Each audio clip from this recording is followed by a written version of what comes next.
There we go. All right, we're going to do 2026 fantasy football rankings and a best ball draft, of course. Before we get into everything, please hit like, subscribe, comment below, share this video. Visit the link in the description for the merch store. As always, I'm wearing something for the merch store. It's our August is Gluttony Month t-shirt. It's right around the corner. It's July 1st already. Well, here on the East Coast in an hour and 8 minutes, but still, it's a month from now. You can get that shirt as well as everything else here. 10% off. You can get these shirts in any color. You got them in hoodie, long sleeve, women's tank top, and infant onesie. We have a lot of other things. Our famous apron, playing cards, mouse pads, blankets, baby bibs, baseball caps, more mugs here. Like I said, 10% off sale. You can go to Amazon, buy my books. The most recent one is Jerks of the College Years, where I made fun of these wonderful people on the screen here and many others during my 6 years at Penn State. And then a Safety and Field Goal is a top 5 topic book about the NFL. It's my first book. So yeah, a lot of serious stuff, but some fun stuff too. And please consider super chats and super stickers. That is the best way to support the show because YouTube pays us nothing. I always say it, and it's true. So please consider giving us some super chats, super stickers. I always say this, and not lying. I can go outside, pick up some loose change, and I'll make more than YouTube will pay us. So it's kind of sad, but like I said, that is the case. All right, we are joined by Ben Wasley for the first time in a while. I think actually 2 months because you joined us after the first day of the draft. Ben Wasley from #football.com. It's my first time saying that because Ben has moved. He's now at #football.com. Ben, how are you? How's the new site going? Yeah, look, it's good to be back. We say this every single time I'm on. We're like, oh, we won't make it as long this time. We'll definitely do it next time.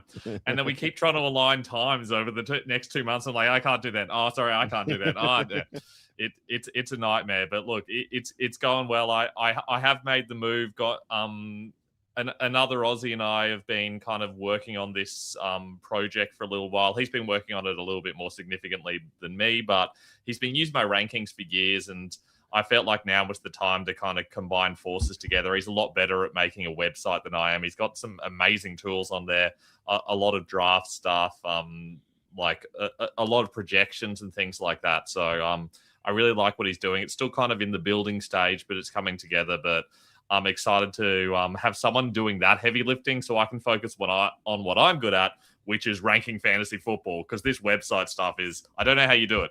It's such a grind. Oh, I know. I've been doing it since 1999, and the administrative stuff, it can get very tedious. I'll say that.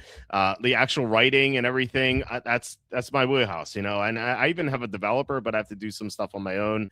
And yeah, I always like to put on like a movie or a TV show when I do like the administrative stuff. And yeah, there's a lot of headaches too. It's like sometimes the ads don't work. Sometimes you get complaints about like, oh, this ad's covering this.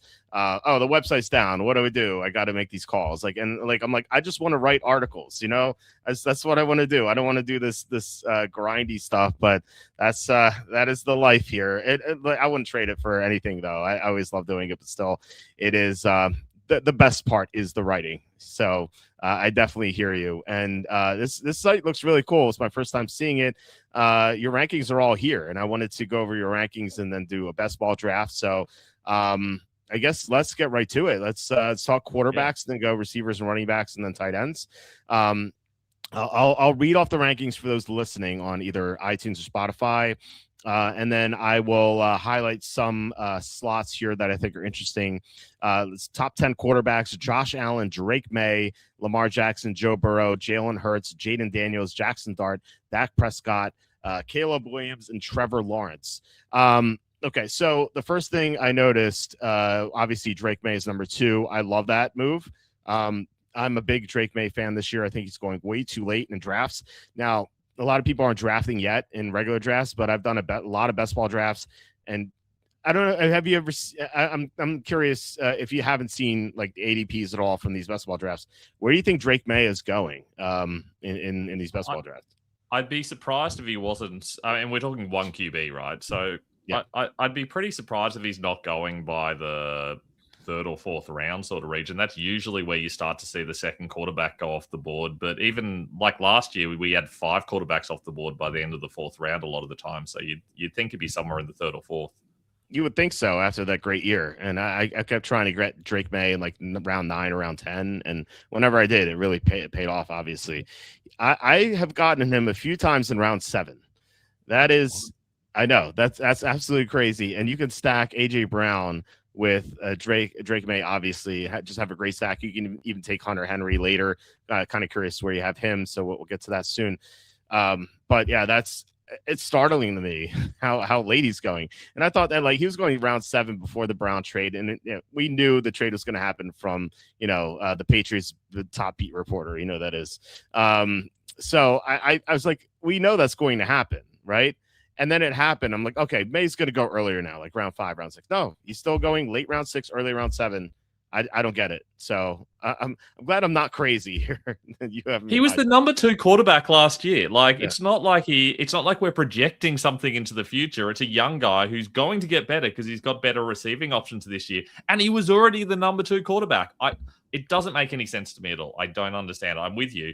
He's so obviously the number 2 to me. There is a bit of a gap for me from him. And even Lamar Jackson is a big projection because he was not good last year, and we know why. And we can project easily enough that it'll probably be better this year.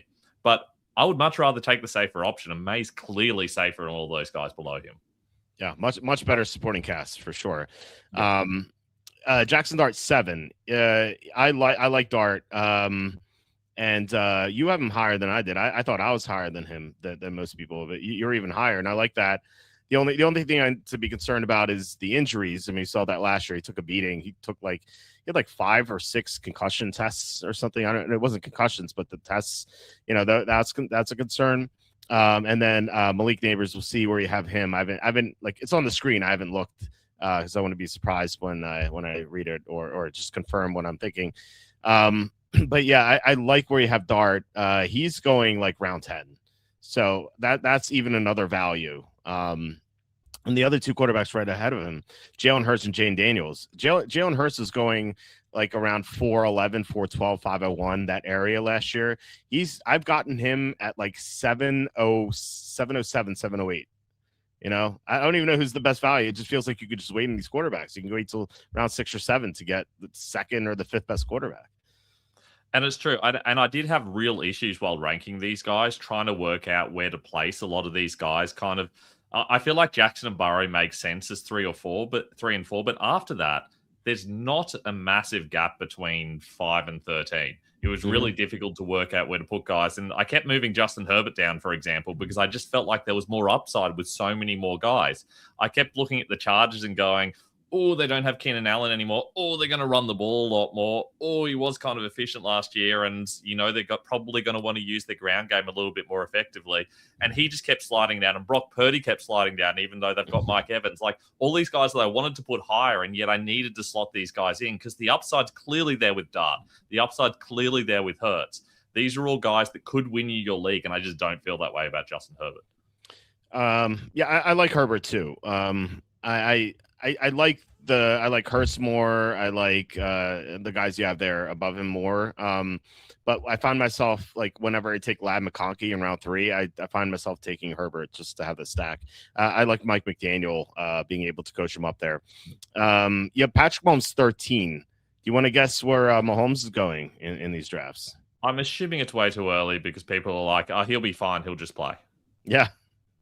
He's going like round 5. It's like, what? That's absolutely wild. Like, if he's 100% healthy, that's absolutely fine. But there is no guarantee he's going to be ready halfway through the season. Like, I know we're all excited about it, but we see this happen all the time. And we have this general policy of don't draft guys that are coming off knee injuries. That doesn't apply as much for quarterbacks, but a lot of his production does come on the ground. You've got to feel like that's going to affect things as well. Yeah. Yeah, you're right. Like, oh, he's just going to play. Like, I've heard that so many times. It's like, are you sure about that? Like, maybe you will, but maybe not. We have no idea. Jared Goff, I like a little bit more. He has the easiest schedule in the NFL, according to our SLU rankings, which is SLU, one of the commenters on here. He compiled strength of schedule rankings based on my power rankings. And so the Lions ended up having the easiest schedule tied with the Saints. And I don't see the Saints quarter. Tyler Shuck, this is probably the biggest disagreement. You have him 23. I have him 14. So I really like Shuck. I thought he was strong at the end of last year. Now he had a horrible game against the Rams in his first game, but it felt like he got better every week. And then he still has Chris Olave, albeit some concerns with injuries. But they drafted Jordan Tyson. They took a tight end early. They still have Juwan Johnson. They signed Travis Etienne. And I like their offensive line a lot, and I love Kellen Moore. I think he did a great job last year with just the non-existent talent he had. So I'm big on Shuck this year. Is there any reason why you have him in the mid-20s? I feel like he's a better NFL quarterback than a fantasy quarterback. Okay. I don't think he doesn't look like he's going to have those massive passing games. He runs a little bit, but not really as much. I feel like their run game in general is probably going to be a little bit better this year, and that's going to take away from his need to pass as well. I feel like their defense might be a little bit better, and they can afford to be cagier. There's just a whole lot of things that makes me think there's no reason for him to take a massive step, and he's just going to end up being one of those classic quarterback twos. I feel like the guys ahead of him have a little bit more upside, but I do agree. Looking at it, I feel like I do have him too low. There's no one I really feel like I desperately want to move him above. Maybe Stroud, but Stroud has that upside, and we've seen it happen. I don't know that we've really seen it happen with Shuck. Nothing I saw last year made me think, oh, there's a lot of fantasy upside there. Right. Oh, I thought the fact that he could run too, I thought that was pretty helpful for him. But yeah, I like him quite a bit. I'm getting him in kind of the same range where I was getting Drake May last year, like round 10, round 11, something like that. Usually like my second quarterback. Okay, so let's go to receivers. That's next here. You have Jamar Chase, Puka Nacua, Jackson Smith and Jigba, Amon-Ra St. Brown, CeeDee Lamb, Justin Jefferson, Drake London, Rashee Rice. We'll talk about that one. George Pickens, and then A.J. Brown. I'm surprised you have Rice up here. I'm pretty low on Rice. Let me see where I have him. I'm probably the lowest on him in the industry. I have him 25th. I worry his injuries. There's always injuries with him. He's gotten in trouble off the field twice this offseason. Patrick Mahomes may not be 100%. I really hate the situation. I'm just down on the Chiefs in general. Why so optimistic about Rice? And just keep in mind, you are one of many people who have him up here. I like I said, I'm definitely the lowest in the industry on him. Truthfully, I have concerns about every wide receiver below 7. Just every one of those guys has a major ding on them. Like George Pickens, I mean, can we really rely on that to happen again behind CeeDee Lamb, especially if they're playing a little bit better and don't need to chase games? AJ Brown, how is he going to go in his new team? Is he going to get the same sort of workload? Nico Collins, he's old. Jaden Higgins is emerging. Emeka Ibuka, we saw the second half of last season. He was pretty mediocre. Chris Olave, how is he affected by the rookie coming in? Malik Neighbors, what about his injury? T. Higgins, he's the number 2 wide receiver on his team. Like every player there has some reason to be concerned about them. There's not a single guy that I feel good about outside that top 7. It's a lot of concerns. You're right. I think Collins will be good, and I think Brown could be awesome in that offense. Last year he was dogging it. Like he had showed no effort in some of the games, especially in the playoff game. He dropped 3 passes. He looked like he didn't give a damn. But I think he's going to be out to prove himself. So I'm still big on AJ Brown. Like he's not 30 yet. He's still have a lot. He's going to be paired with the best passing quarterback he's ever had in his career. Like he's had Ryan Tannehill, some other scrubs in Tennessee, Jalen Hurts who can't really throw. You have Drake May, who's such a great downfield thrower, and Brown can make so many plays downfield, and he's going to be an end zone threat. Like I love AJ Brown. I'm trying to get him in the second round. I love Ibuka in the third round. I think he could have a huge year. Like he started so strong and faded, but he was playing with an injury, and Baker Mayfield is also playing with injury. So it's like both things combined. I just thought that, it was just unfortunate, especially for me because I have 40-1 on him for offensive rookie of the year. That's just that's so painful to lose. I'm writing a book called The Year of the Bad Beat, and because I've had so many bad beats last year, that's certainly going to be there.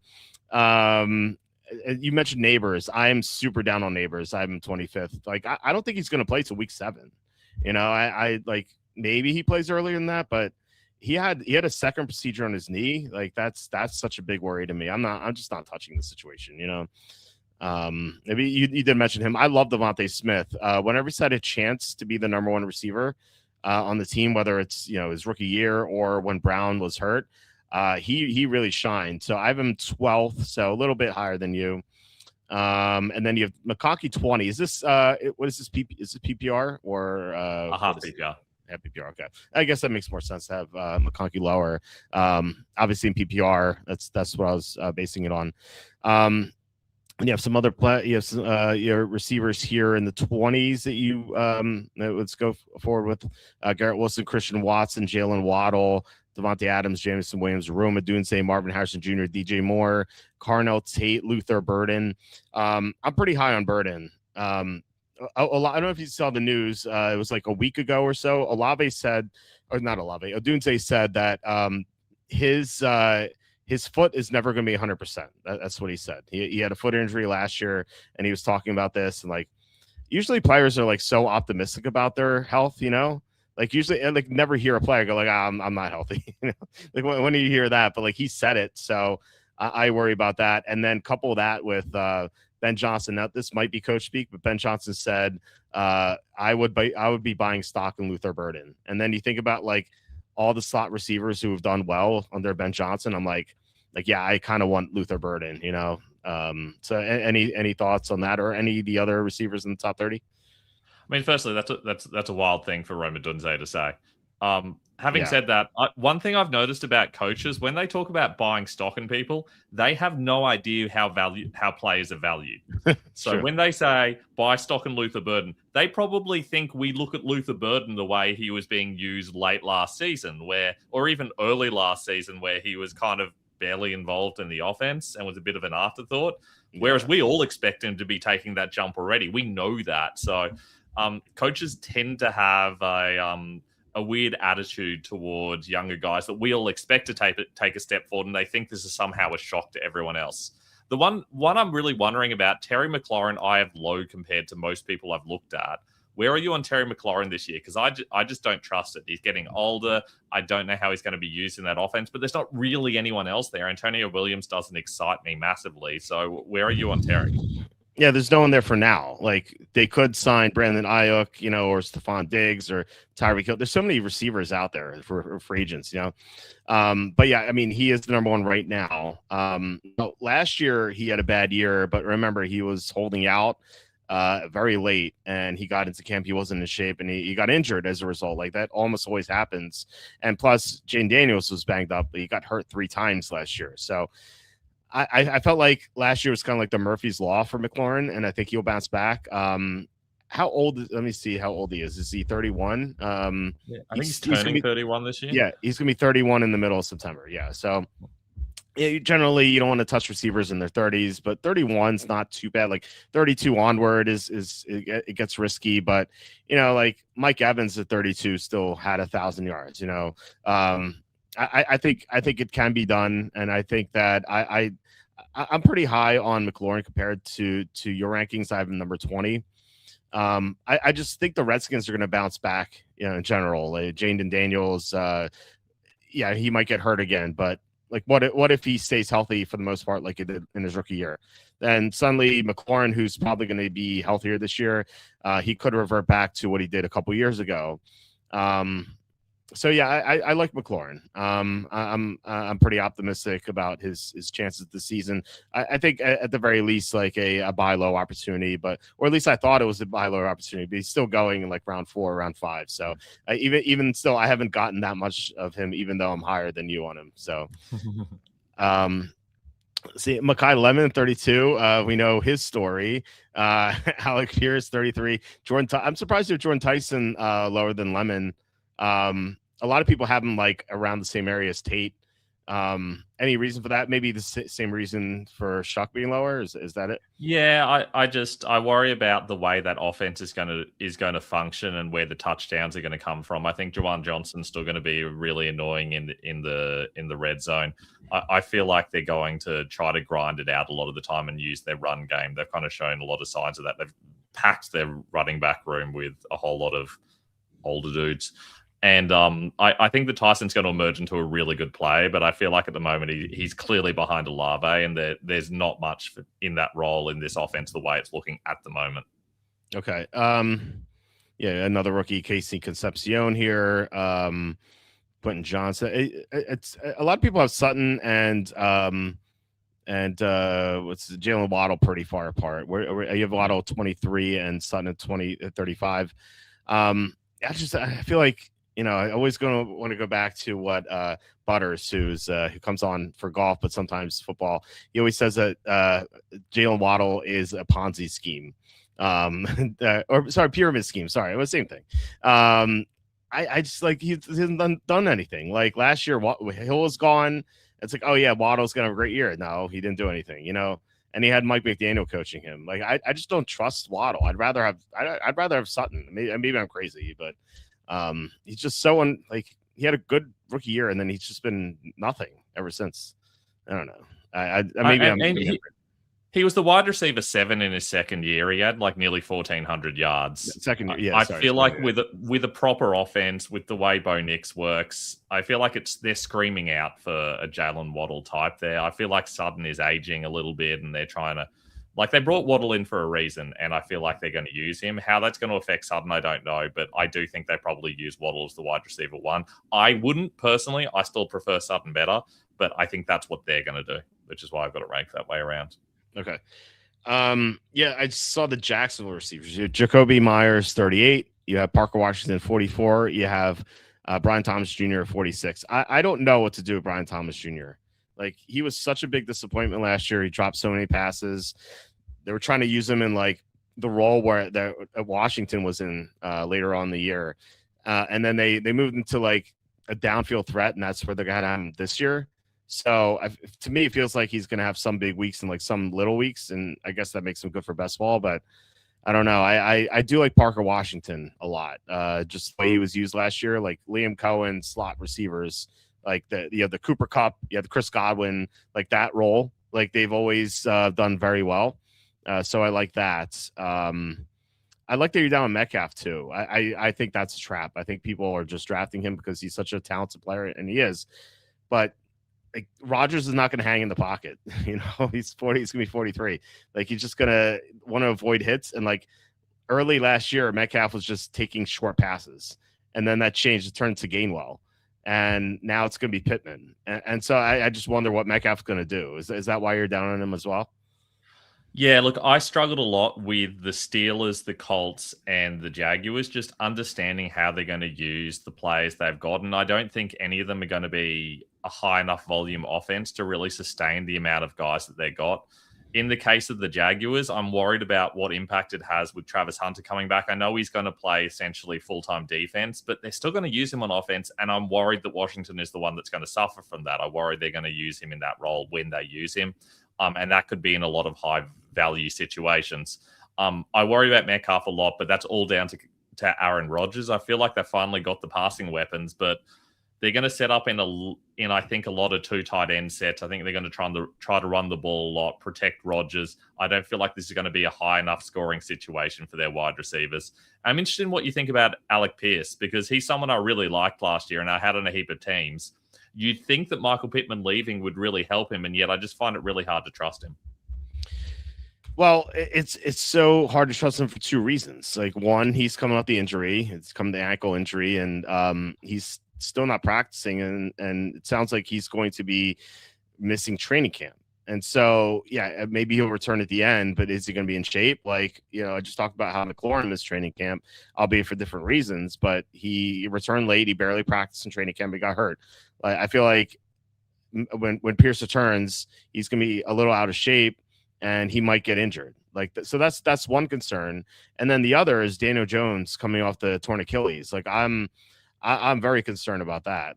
Jones uses his legs a lot, and we saw 2 recent quarterbacks coming off torn Achilles. We saw Kirk Cousins and Aaron Rodgers both had abysmal seasons coming back. Now, granted, they were older, but like I said, Jones uses his legs much more than those 2 guys do now. So I worry about Jones being able to stay on the field. could it be like we could see like Riley Leonard by week 6, or like Anthony Richardson? Maybe, I don't know what they're doing with him. Or maybe Walt Rivers comes back. Like, who knows? So if it's one of those guys, like you're like, Pierce is banged up, and we have a bad quarterback situation. I was so high on Pierce last year. I kept drafting him in like round 15 of best ball. I had him like 50% of my teams. This year, I was drafting him a little early when I thought that maybe he'll be healthy, but then we saw reports saying that he's not going to make it back until late August potentially. And then someone tweeted that at me, and then I replied, I have to stop drafting him, and I have not drafted him since. So that's my take on it. What I mean, you said you're stuck on the Colts. So what's your thinking there? Yeah, look, I feel like Pierce should be getting all the volume he can handle. I understand they've got Tyler Warren there as well, but Pierce is their number one guy, but he's only going to be their number one guy if there's anyone functional to pass him the ball, and if he's functional as well. And if it's not him, I don't really think it's going to be Josh Downs either, because he's not that sort of player. Like, he's an underneath small guy. Like, they're going to use him, but I don't think he's ever going to be the kind of guy where we go, well, this is the number one guy for fantasy. Like, this is the guy we want to bring in as essentially a handcuff for if Pierce is injured. There are guys out there, but Downs is not that guy. But there's no one else either. So I don't know what this offense is going to look like. Are we just going to see Jonathan Taylor running 30 times for 80 yards and 1 touchdown all season? Like, it really could turn out that way, which makes me really nervous, because I like so many of the players on this Colts team. I feel like Daniel Jones has a heap of upside if he's healthy. I feel like Pierce has a heap of upside if he's healthy. Taylor I love, and I loved for a lot of last season, but I'm really worried we're going to see late season Colts from last year as opposed to early season Colts from last year. Yeah, they didn't win a single game after Germany. That game where they had, or it was Spain, I can't remember whatever European country they played in against Atlanta. They won in overtime, and they didn't win a single time after that. It's because Jones fractured his fibula and then got hurt, and that was it for them. So I have a fear that we're going to see the late 2025 Colts. So I generally just avoid them. If Taylor is there in the first round and no one else is there, they're like, I'll take him, but I have not drafted him very much. And really, outside of Pearson early drafts, I haven't drafted anyone else very much at all. So anyone else you want to mention at receiver before, because we're in the 50s now? Anyone else you want to mention? Zachariah Branch I like as a sleeper, and Stribling as well.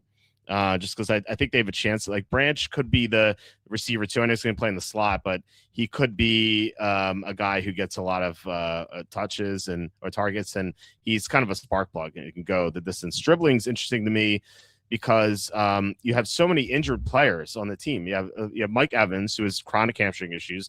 Ricky Pearsall, who's always hurt so far.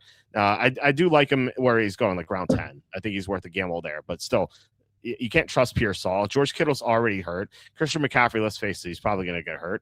And then Christian Kirk's probably going to get hurt because he always hurt. So, like, who's left? It's going to be just Stribling. That's it, right? And so I made this case for Ibuka last year. I'm like, Ibuka could be the receiver 1 by week 3 or week 4, and he was. Stribling could be the receiver 1 by week 3 or week 4 if all those guys get hurt, and they tend to get hurt. So I like him quite a bit. I'm drafting him a lot in like round 14 or 15. He's like one of the late receivers I like. But any other players here who, you might have low, but you're like, oh, I like this guy as a sleeper? I'm interested in your thoughts on the rookies. Like Denzel Boston, I personally prefer over Concepcion. I feel like he's got more upside as a player, but it's hard to know how they're going to use him. It's hard to know what that quarterback position is going to look like. He's the kind of guy that I'll probably avoid, except very late in drafts this year, and then hit a whole lot next year. So he's interesting to me. Fields in New York is going to be really interesting if Malik Neighbors is injured. I like him a lot. I wonder who the Miami number 1 guy is going to be, and if there's any upside there with Malik Willis. I don't know. What are your thoughts on the rookies? Well, in addition to the 2 guys I mentioned, Stribling and Branch, those are the 2 main guys I like late. Boston, it's just like there's so many receivers in Cleveland. It's weird to say that, but it's true. Like, they have Jerry Jeudy still. And by the way, I heard a video. Some guy was like, these are 5 players you need to draft. Number 1, Jerry Jeudy. I'm like, What? What planet are we on? What year is this? I know it's 2026. Yeah, I know.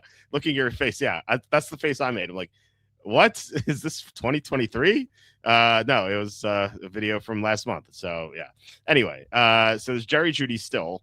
There's Isaiah Bond. Remember, he had a second round grade on him, and he came back and he had a couple of nice moments last year, so he's still in the mix. Cedric Tillman's still there. Concepcion, as you said, and now there's Boston. Like there's five guys, and they have three bad quarterbacks. So three bad quarterbacks, five receivers. There's not a good mix, you know. I think Boston has upside if he plays like like you said, he could be a touchdown guy with his frame, but is he going to play? Or are there going to be touchdowns? Even like this team sucks. Like I don't know. I'd rather draft players on good teams. So I'd like the player. Just situation sucks, you know. Omar Cooper, I'm looking at him. He's just a slot guy. I don't like him. Malachi Fields, I liked more before they signed Odell Beckham, but I think that he's still going to be a factor in the offense, especially with Malik Neighbors injured. I think Beckham's just there for depth, really. Like he's obviously way past his prime still. I just feel like he's going to take snaps and targets away early, and then maybe later on Fields does well. There's Tony Williams.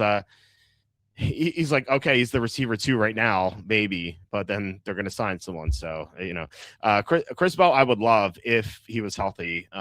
We don't know if his knee's going to be ready for week 1, torn ACL and everything. If you tell me like, yeah, Bell's going to be ready week 1, he would be one of my top sleepers, but we just don't know. And maybe it would be Caleb Rogers instead. But he has an injury as well. So, who was the receivers? Jeremy Bernard's just a slot guy. You mentioned another rookie, I think. That were the three. The three. Okay.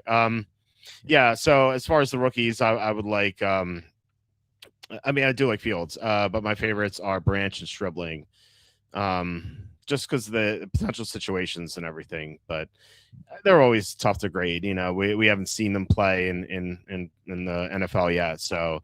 No, it's anyone's guess as to how they perform. But I do like taking gambles on a couple of these guys. Like best ball is 20 rounds. So, you want to always have like 2 or 3 of these guys at the end and kind of mix and match and hope you find like the right 2 guys who are going to break out. Cause like was Brian Thomas Jr. was like round 10, in his rookie year.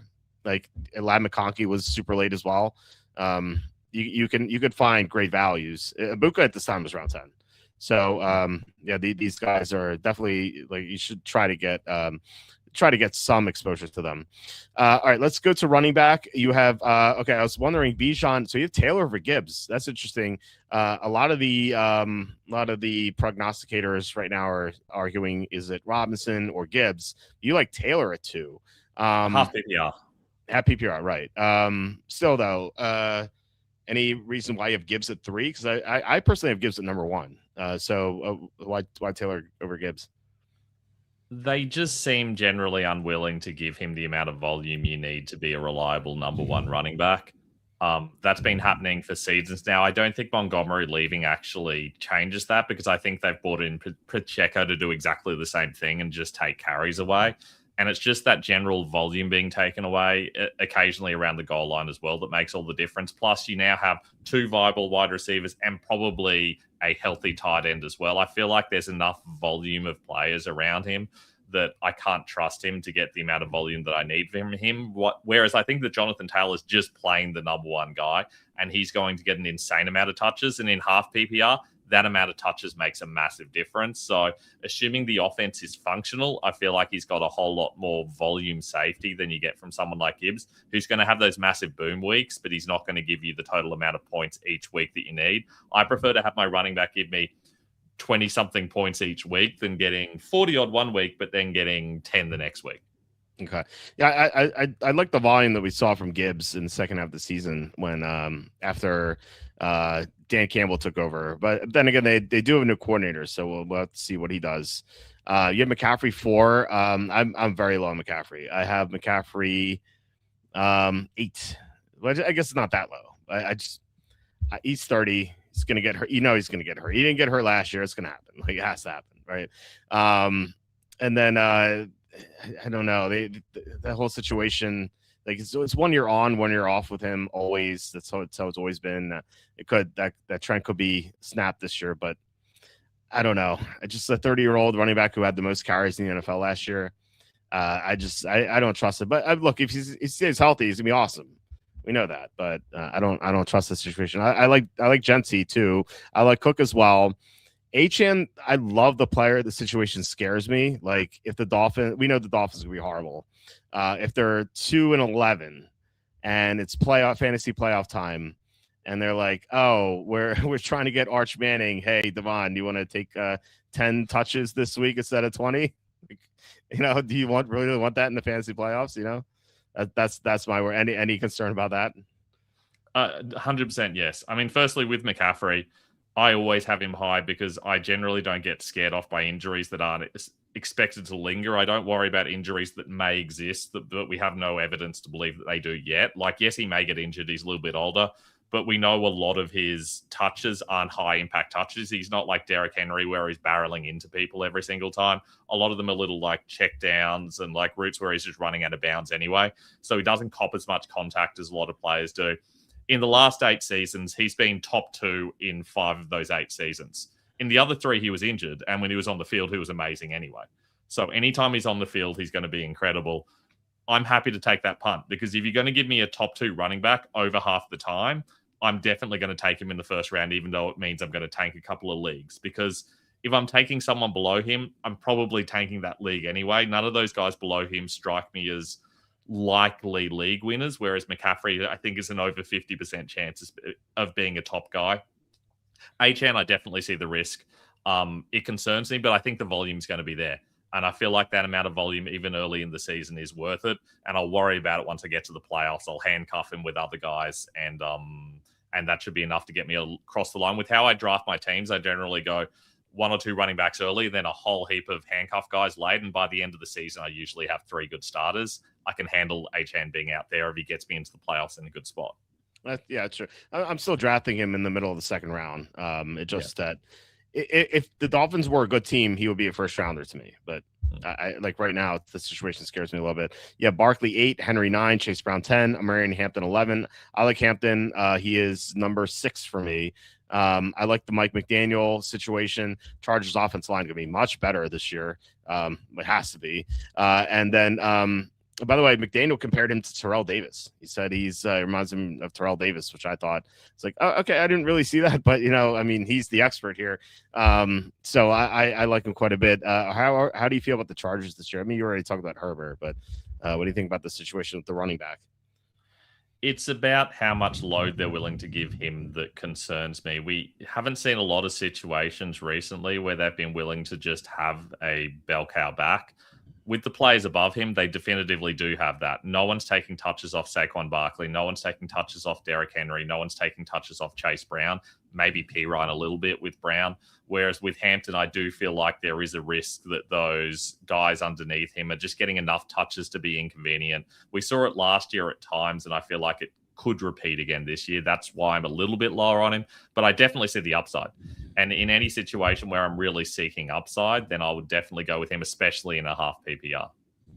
Okay, going 12 to 20 here. Javonte Williams at 12, Kenneth Walker, Josh Jacobs, we have to discuss him, Kyron Williams, Breece Hall, Jeremiah Love, Quinshon Judkins, Cam Scatterbo, and Bucky Irving to round out the top 20. Jacobs is such a wild card right now. We have no idea what's going to happen with his possible suspension. He was arrested.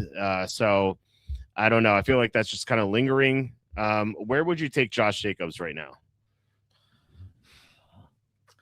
I mean, it depends on the format, obviously.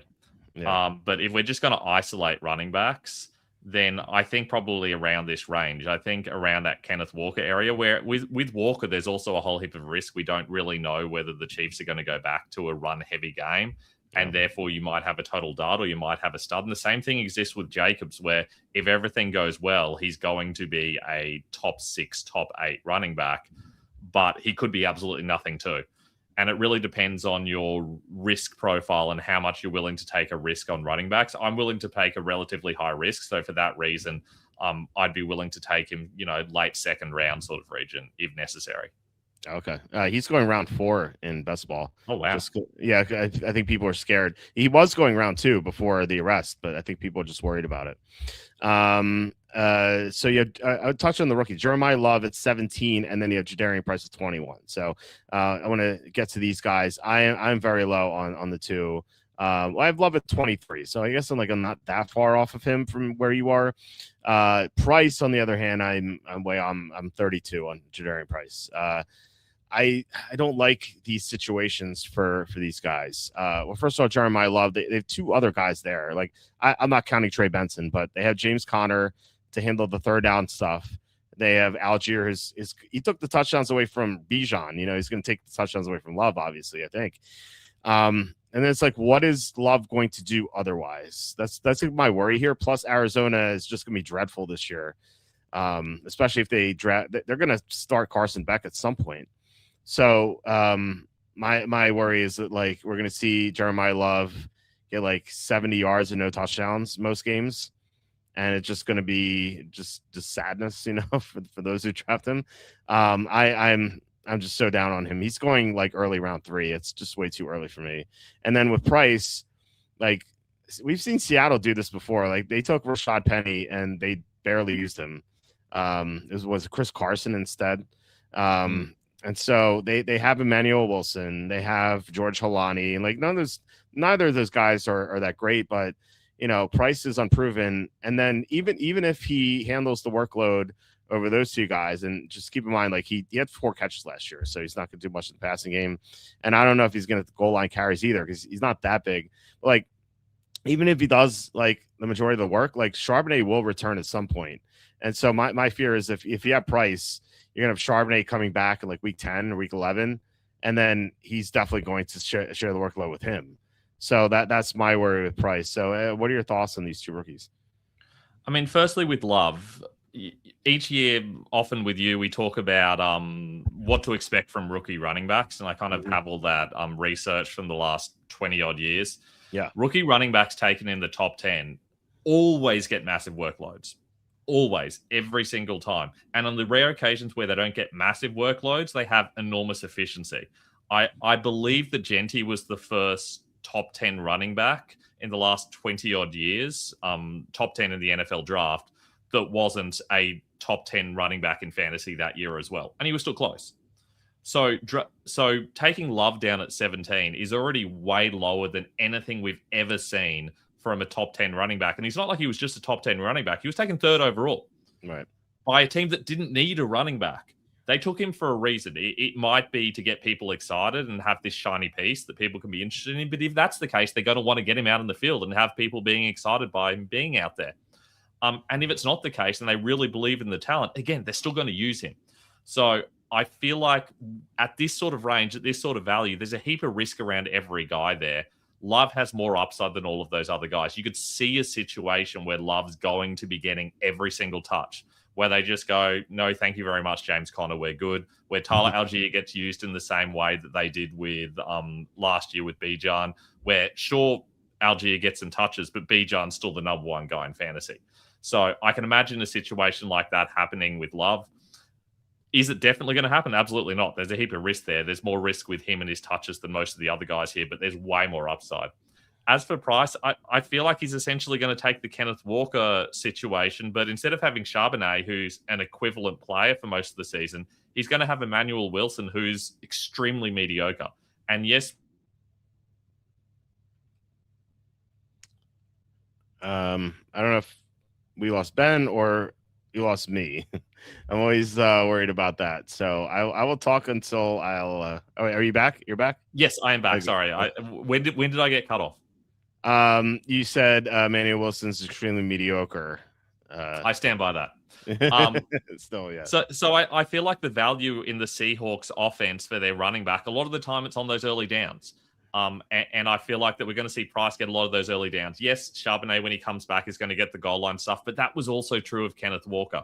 And the same thing applies with the receiving work. Charbonnet was still out there on all the third downs. He played over 50% of snaps in each of the last 2 or 3 seasons, but we still value Kenneth Walker, and you don't have Charbonnet for half the season or so. So I think Price has more value than most of the guys below him, and he does have that upside of being a true number one guy.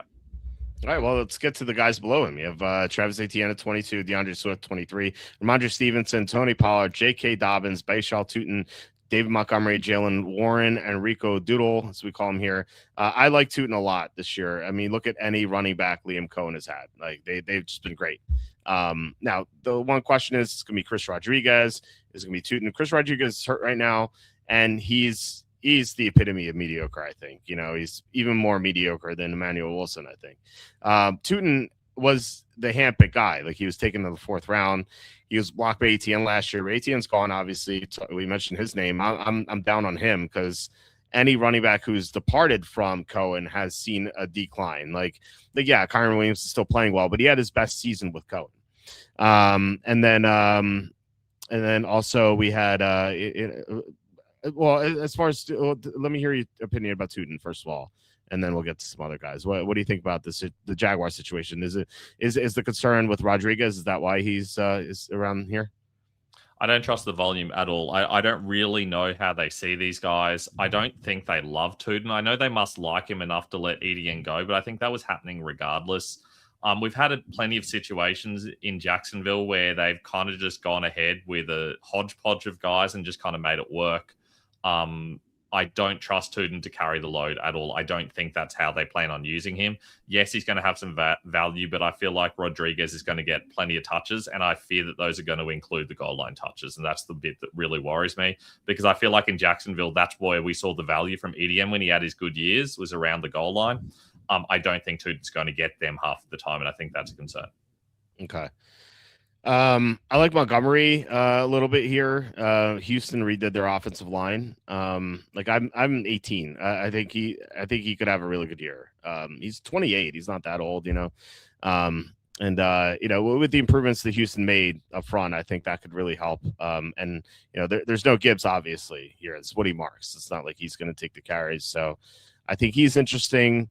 And then other. I think we're pretty much lockstep on everything else. Like you have the two Steelers right next to each other. Like I don't know if to do that either. I have no idea what's going to happen. I mean, Doodle did play for Mike McCarthy in Dallas. I think that's a plus. So even though he's not the incumbent, like he really is sort of the incumbent for McCarthy. You know what I mean? So I have a feeling that he's going to be the main guy, and maybe Warren is going to be the third down guy. But that's just a guess. Like, do you have any other insight on that? No, I just feel like it's going to be a split because that's what they like to do. Yeah. At Pittsburgh, and for that reason, I don't really know who to value. We've seen that happening for a while. Dowdle has had some massive games when he's been given the opportunity. He's the guy that I personally prefer, but I feel like they're going to give Warren the first chance. But ultimately, because of Warren's size, because of his profile, we're going to end up with this awkward committee situation. It's just how that split works, and neither of them get me excited.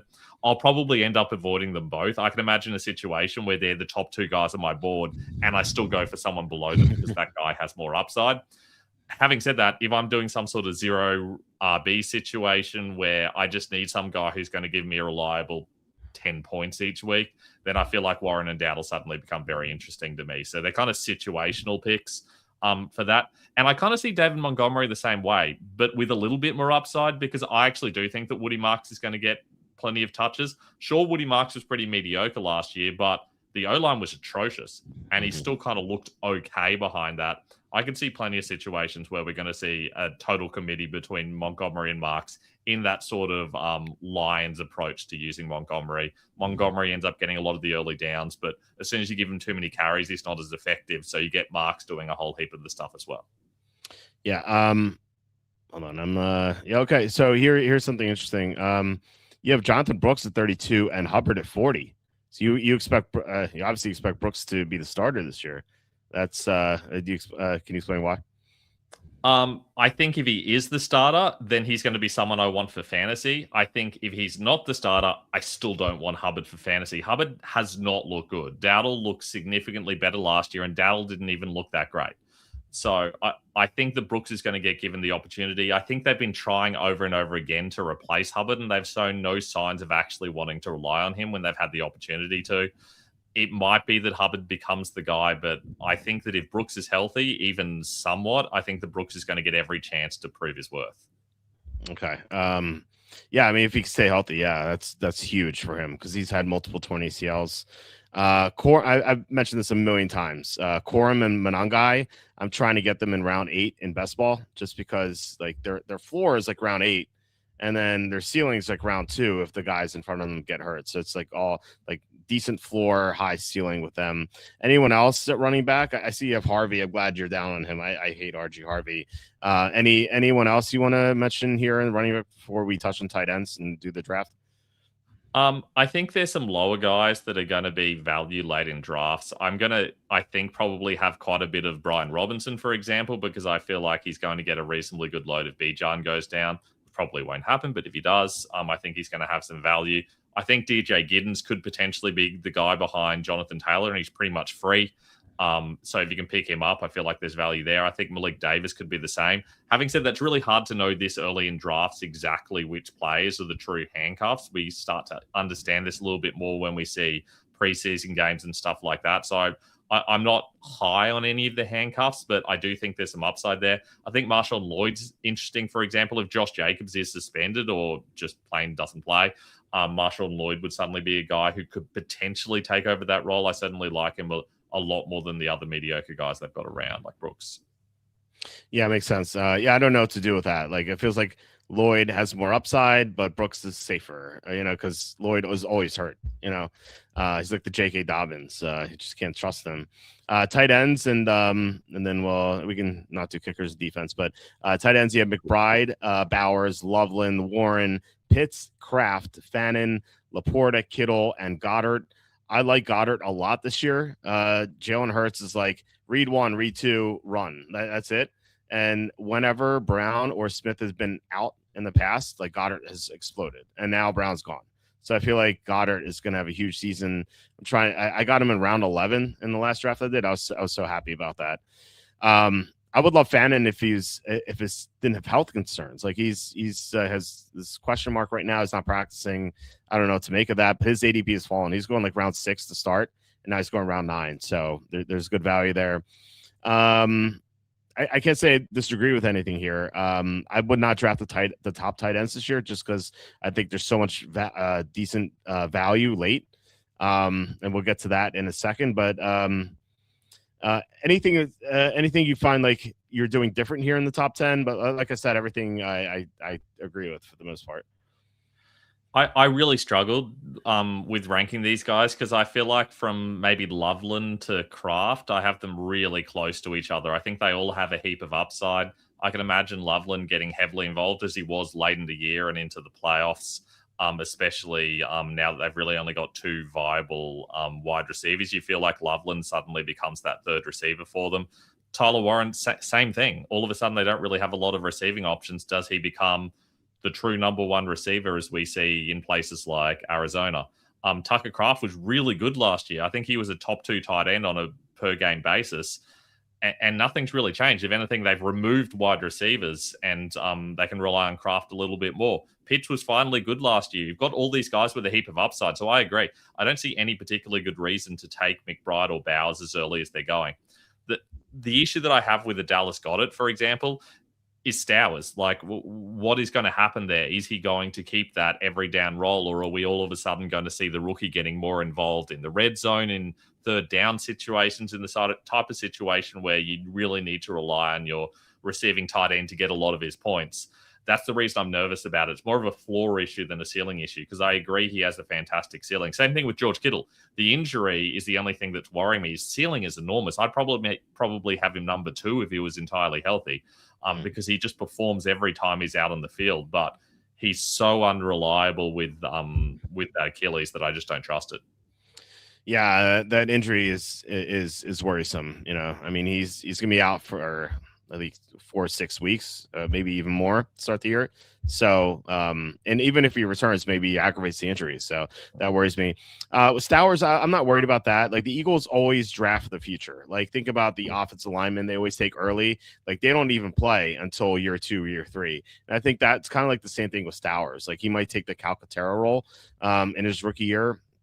And then year two, once Goddard's gone, like then that's gonna be the year he really takes off. But he has a lot of upside, and from what I hear, he's not been doing that great in OTAs anyway. So I'm pretty confident with Goddard. I'm gonna sign up for this draft, and then while we wait for the room to fill, we'll discuss some of the other players here at the tight end. Okay, so as I said, I think there's a lot of value at tight end. Not so much Travis Kelce. Like I said, I don't trust that Chiefs situation. But I like someone like Isaiah Likely, where Neighbors is not going to be available for a while. Like maybe it's just going to be Likely. I like Chiggy Bang Bang Okonkwo. I think he's going to have a big year. Like think about like what Zach Ertz did in his mid-30s. Like he was so productive for Washington. Now they have this guy who's so athletic, and he's been paired with like Drek at quarterback in Tennessee. Now he's going to have Jane Daniels, by far the best quarterback he's ever had.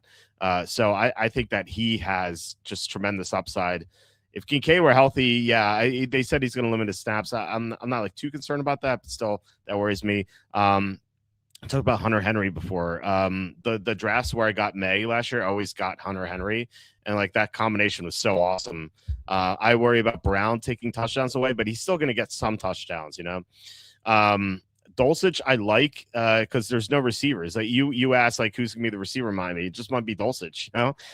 He might get like 80 catches. It's gonna be insane. Like there's no one to catch passes, so it could just be him. And then Mark Andrews with no Likely. Yeah, he had a down year last year, but Likely's gone. And Charlie Kohler, by the way, gone as well. So I feel like that's just more snaps for him, more targets for him. I like Strange here.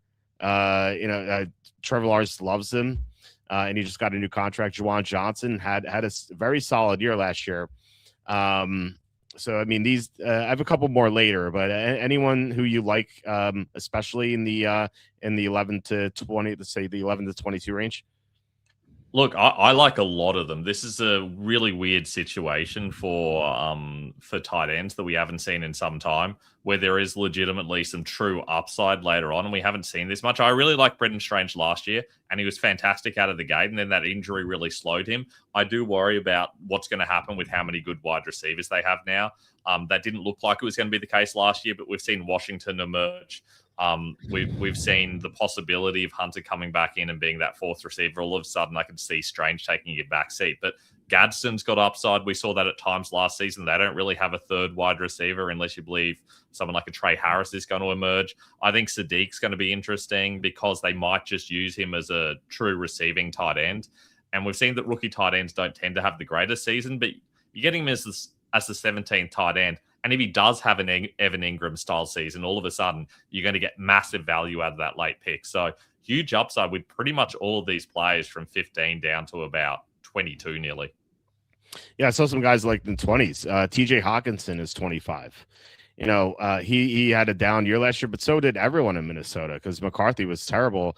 I'm not a big fan of Kyler Murray, but he's like Joe Montana compared to McCarthy. McCarthy was just so bad. So I like him.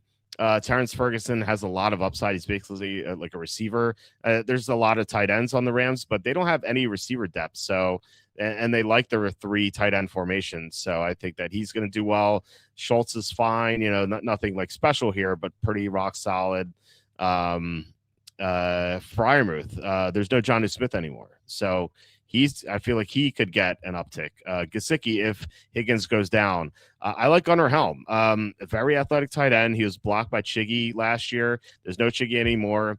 And, they added Carnell Tate, obviously, but outside of Tate and I guess Shamari DK, like who else do they have, to throw to? Like Helm, I think could have a very good year. Parkinson's still fine for me, I find I'm drafting Njoku like round 17, 18 is my third tight end. But yeah, I mean, lots of players like your Washington has some upside now that Jonnu's gone. And Dawson, if I miss out on my 2 tight ends or if I miss out on my third tight end, I take Dawson's my last pick around 20, just because they mentioned the injury with Kincaid, So I worry about that injury. But still, like Knox when Kincaid is out, like he does really well. So, it's just in case Kincaid goes down. So, any thoughts on those guys? Any sleeper tight ends you like here very late? I'm not too excited about Frymouth because Johnny Smith was hardly on the field last season. He was getting like 8 snaps a game very later on, so he doesn't excite me too much. But there's definitely some upside there with those lower guys. I mean, Jake Tonjes, if we find out that that Kittle's going to miss half the season, all of a sudden you've got a guy with a heap of value. Gunnar Helm, I'm a little bit worried about because they did bring in a Wandale Robinson, and he does kind of operate in that area, and I feel like he could take a lot of those targets away. But Michael Mayer, for example, you get an injury to Brock Bowers, all of a sudden Mayer becomes interesting. He's someone you can get very, very late if you're in a deep league, or for Dynasty, he's kind of interesting. It also wouldn't surprise me if Eric Hall suddenly becomes the guy in Cincinnati. Like, that's not out of the question. He was starting to emerge before he got injured, and he should be healthy by now. So there's upside so deep. Like Oscar Delp is a good receiving tight end. Justin Jolly's been getting a little bit of buzz taking over from Eric Ingram. Like, how often have we been able to get into the 40s in our rankings and go, oh, maybe? Like, it's pretty crazy. Yeah, seriously, it's very deep. I thought John was enrolling in Ohio State because that's where Arthur Smith went. Yeah, right. I mean, he's like finds his way on the field. He's wearing like a disguise. That'd be funny. All right, our draft is soon to be underway. 30 seconds. We have the third pick. I think we can alternate picks if that's what you want to do. So do you prefer odd or even rounds? Honestly, post choice. Yeah, I'm happy. Right. Is your birth year an odd or even number? It's an odd number. Okay, so do you want to do odd? Sounds good. That's fair. All right. So that's how we're gonna do it. Scientific method. Remind me what the roster looks like each week. Is that you end up with like 2 running backs, 2 wide receivers, and a certain amount of flexes? Three receivers. So 1 quarterback, 2 running backs, 3 receivers, 1 flex, 1 tight end, PPR scoring, and that's about it. With 20 draft slots here. Cool. So when you're on the clock, I will sort by ADP. And I will be drafting off my phone, so no one knows what I'm doing because we did get sniped. Did I tell you that story? Someone was watching your. Yeah. So I took 2 players because I was on the turn, and the guy was like, "Hey, you took my 2 picks." He wrote that in the comments. I'm like, that's hilarious. Yeah, no. So ever since then, I've been drafting off my phone when I do it on. Okay, so you're up right now. 20 seconds. According to ADP, Jamar Chase, easy. Yep. Okay, so why? And I agree, but like, why Chase over Nakua there? Just a little bit more upside. We've seen truly explosive seasons from him. Nakua is still a little bit blocked by Devontae Adams, and the run game there, whereas Chase always has the upside of being a total monster when everything comes together for him. Yeah, I mean, I like the Bengals quite a bit this year. I don't know how you feel about them, but this is like, and I've said this a million times, so like I'm saying it to you for the first time. So bear with me, chat. It feels like this is like the first time they haven't had any drama attached to them in the past like 4 years. Like, it's always like, is Burrow healthy? What's going on with his calf? Like, or is Jamar Chase unhappy because of the contract? Is T. Higgins unhappy with the contract? Oh, all these defensive players left. Oh, Zach Taylor's under fire. Nothing's happening this offseason. They're so quiet. And they've made good improvements to the defense. They got Dexter Lawrence and some other guys who are pretty good. I think Brian Cook, I'm not sure. But yeah, they got Dexter Lawrence. And their offense is still intact. Burrow's healthy. Receivers are happy.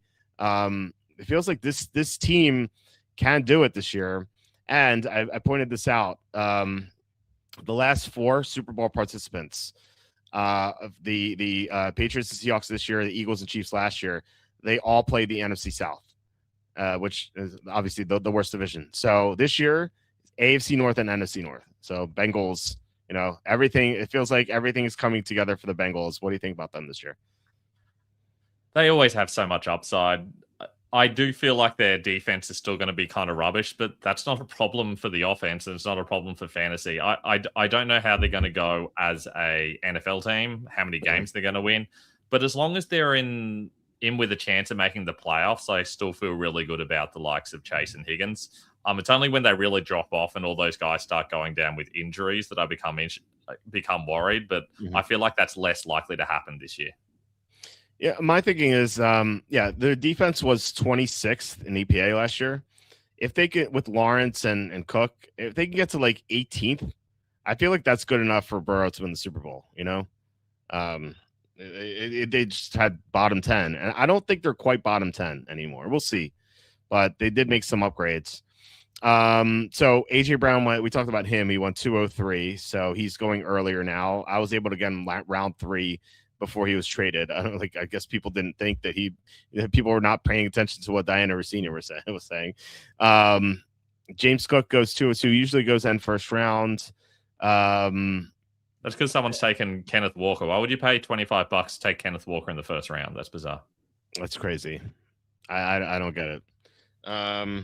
Achan's still available. Not that I'm going to take him. People who are paying attention, watching. London goes. Ooh. Yeah, you wanted London. Yeah. Well, I mean, I'm still fine with 2 of the guys on the board here. Collins goes, and Achan is available at 210.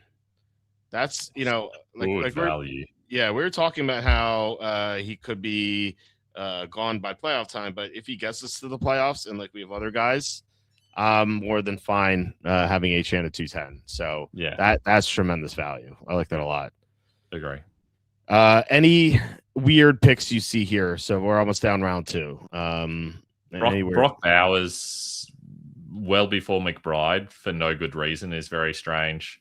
The Walker pick is the craziest one. Everything else kind of makes a little bit of sense. Collins a little bit early, but I don't have any issues with it. Okay, so you're about to be on the clock. We have 1 pick left. The top players available are Josh Allen, Jeremiah Love, Devontae Smith, Chris Olave, Kyron Williams, Zay Flowers, Breece Hall, Mecca Buka, Lad McConkey, T. Higgins. Who just went? Jeremiah Love went. So who do you want here? Oh, there's a bit of a drop off there, isn't there? I guess probably Igbuka, I think, makes the most sense. Okay. Yeah, I don't really see anyone else that jumps out to me there. Okay. All right. Well, we took Ibuka, he was one of the top 3 receivers left, including Devontae Smith, according to my rankings.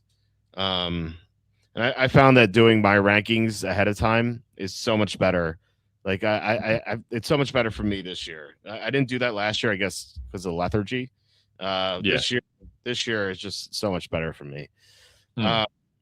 The top player I have left, and I haven't downgraded him, and I will. I just haven't gotten around to it. It's Chris Olave with the he just went with the blood clots and the concussion history. How concerned are you about Olave? Moderately, yeah. I still think not enough for me to really move him down my rankings a long way yet, but I think that he had quite a bit of value without that, and all of a sudden now I'm just a little bit nervous about him. It's really only because I'm nervous about everyone in that range. When you're comparing him to Malik Neighbors, I'm a lot more concerned about Neighbors than I am about Olave, for example.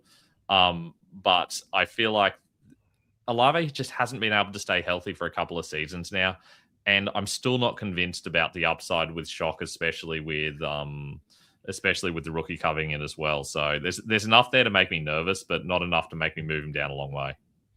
Okay. I had him like in the 210 to 212 range, and now I would put him like around here. I don't know. It's just something worries me about that with the 2 situations. I feel like Devonta Smith's the main guy I'd move above him. I think I would move Smith above Olave and Neighbors if I really thought about it. Okay. Yeah, we talked about Smith. Well, I didn't want to bring this up, but your boy, the counselor, made a huge blip. He said to make sure you get Scadabo as your RB4. Scadabo hasn't gone yet, right? Where he's still on the board. So, I mean, technically you could get him if you go running back. Not that I recommend that, but I guess it depends on who's drafting in your league. I was getting Scadabo in round 5 a lot, or like a couple months ago, and now he's moved into the round 4 range. I saw him in your rankings. I think he had 19th. I think Yeah, correct. Any because we didn't discuss him. Any thoughts on Skybo? He always makes me nervous because I feel like he's not going to get that same volume, but they're going to use him so much around the goal line that the touchdown upside is always huge. And I feel like you're kind of relying on that. The injury risk is always high with him just because he's an idiot. But I also feel like you're going to see enough Tracy and you're going to see enough Singletary that he's never going to be a reliable option, especially in PPR. Speaking of which, he's just gone and it's our pick. I know. I was going to take him. Very, very upset about that. Yeah, there is a drop off here. I guess I'm going receiver again. Yeah, I'm gonna go with see if we don't have any conflicts. Another player we didn't discuss, DJ Moore. He's now the receiver one in Buffalo. Any thoughts on him? Because we didn't talk about him. Look, there's always the upside that he could be something like a Stephon Diggs, but we haven't seen that much from DJ Moore recently. He's been disappointing for a while now, and I do wonder if we're just getting to the point where we have to write him off as not as good as we thought he is. Yeah. Yeah, we'll see. I mean, this is going to be a huge upgrade quarterback. So, so according to ADP, you're up in one pick. We have Devontae Adams, Mike Evans, DeAndre Swift, Jamison Williams, Lamar Jackson, Christian Watson, Bashal Tutin, Trevion Henderson, Rome Odunze, and you're up now. Odunze just went. So, Bucky Irving, any thoughts? There's two guys I like, and I'm happy for you to choose. I like Drake May, but he might make it back to us, I understand. Yeah. I like Christian Watson. Well, let's just take the guy we want. Watson's always start. We already have three receivers, Yeah. I'm down to take Drake May. Yeah, I agree. I think that makes sense. Okay. 6'10", up in the air. I think it's 50-50 as to where he'd be there. And as far as 703, probably like 30%. He's going like I said, he's going late round 6. This is like the area where he's going. So, I think that it's okay to take him. And Watson, if you told me Watson would be healthy all year, I'd take him in a heartbeat. But you just don't know. It's such a big worry that you just can't trust it. So, let's see. And truth be told, I have Amon-Ra this year over Puka in his personal rankings. What do you? I wonder why. Like Drew, why? So are you either high on Amon-Ra or low on Puka? I'm kind of curious about that. Rossini tried using Dayball as a way to get out of a ticket. She's having affairs with everyone. I did see that. Yeah, that's pretty wild. Yeah, we talked about that in another show.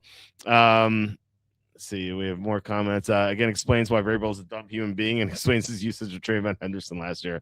Yeah, well, Henderson couldn't block, but yeah, that was weird how it was.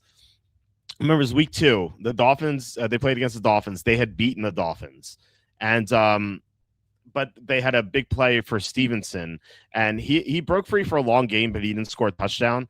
And Vrabel at his press conference after the game said that was a play designed for Henderson. And I'm like, so why didn't you just use Henderson? I don't understand.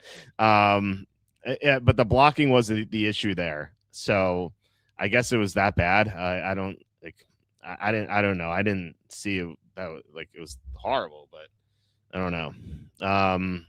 So I mean, do you think that Stevenson Henderson will kind of even out this year, or do you think it's still going to be Stevenson? I think it's still going to be Stevenson, but I do think it's going to be closer to 50-50. The Henderson thing's so weird because coming into the season, we're all like, he's this incredible blocker. He's such a good receiver. He's going to get all the receiving work, and he got none. It was just the weirdest thing. He's the one guy that actually legitimately got used as an NFL receiver, blocking, receiving at college. So few of these guys come out and they legitimately look like they could jump straight into that role. And he did. And he's the one guy that didn't get used in it at all. It was really strange. Yeah, that was just so weird. You're right.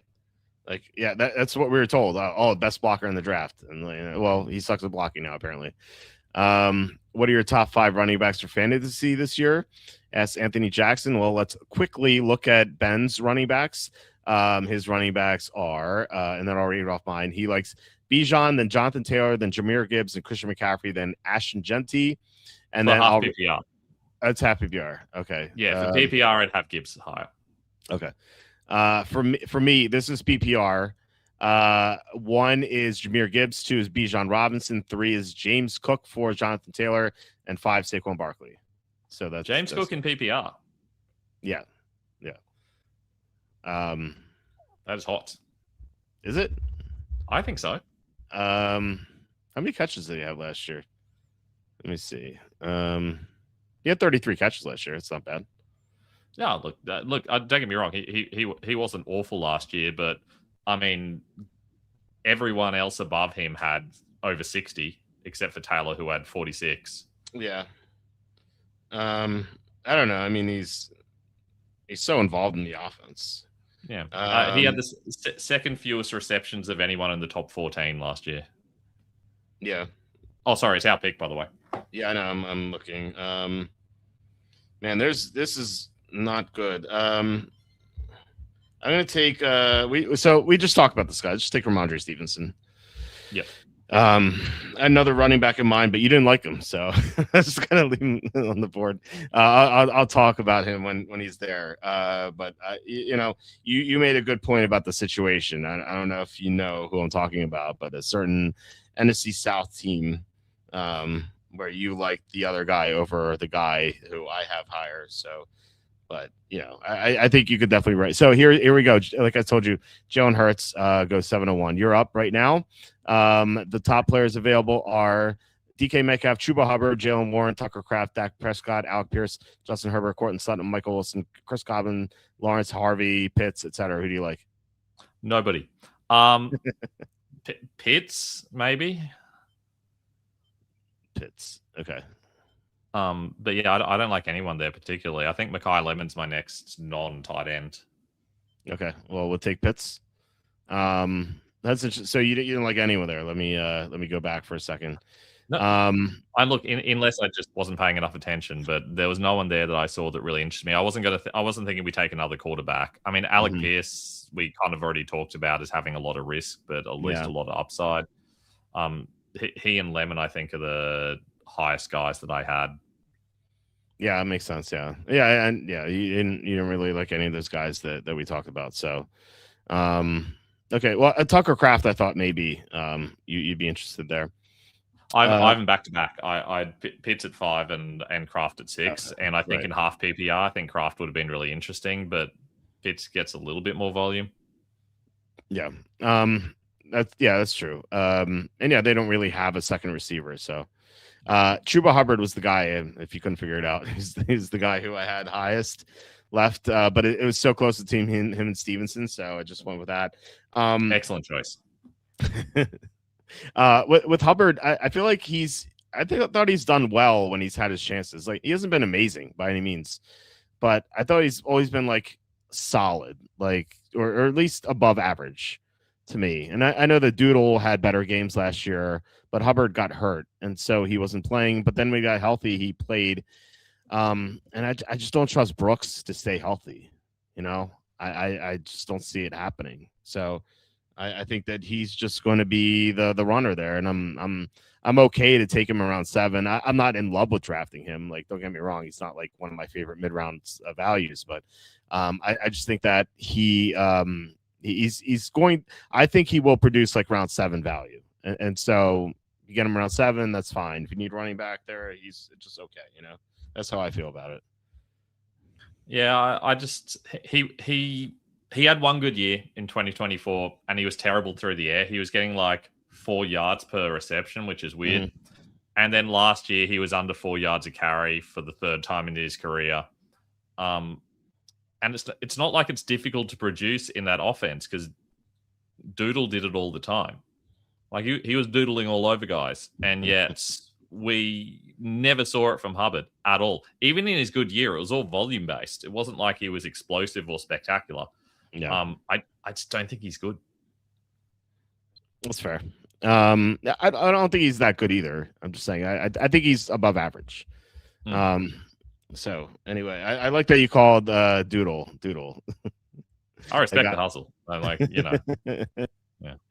I love the nickname. It came from one of my friends who was on the show, and he for some reason he had this like mental block Like you couldn't pronounce Dowdle. Like you just go Ricky Doodle. Is it Doodle? It's like so he just called him Doodle from then. And he also had another one a long time ago. You remember Achilles Ben? Um, Yes.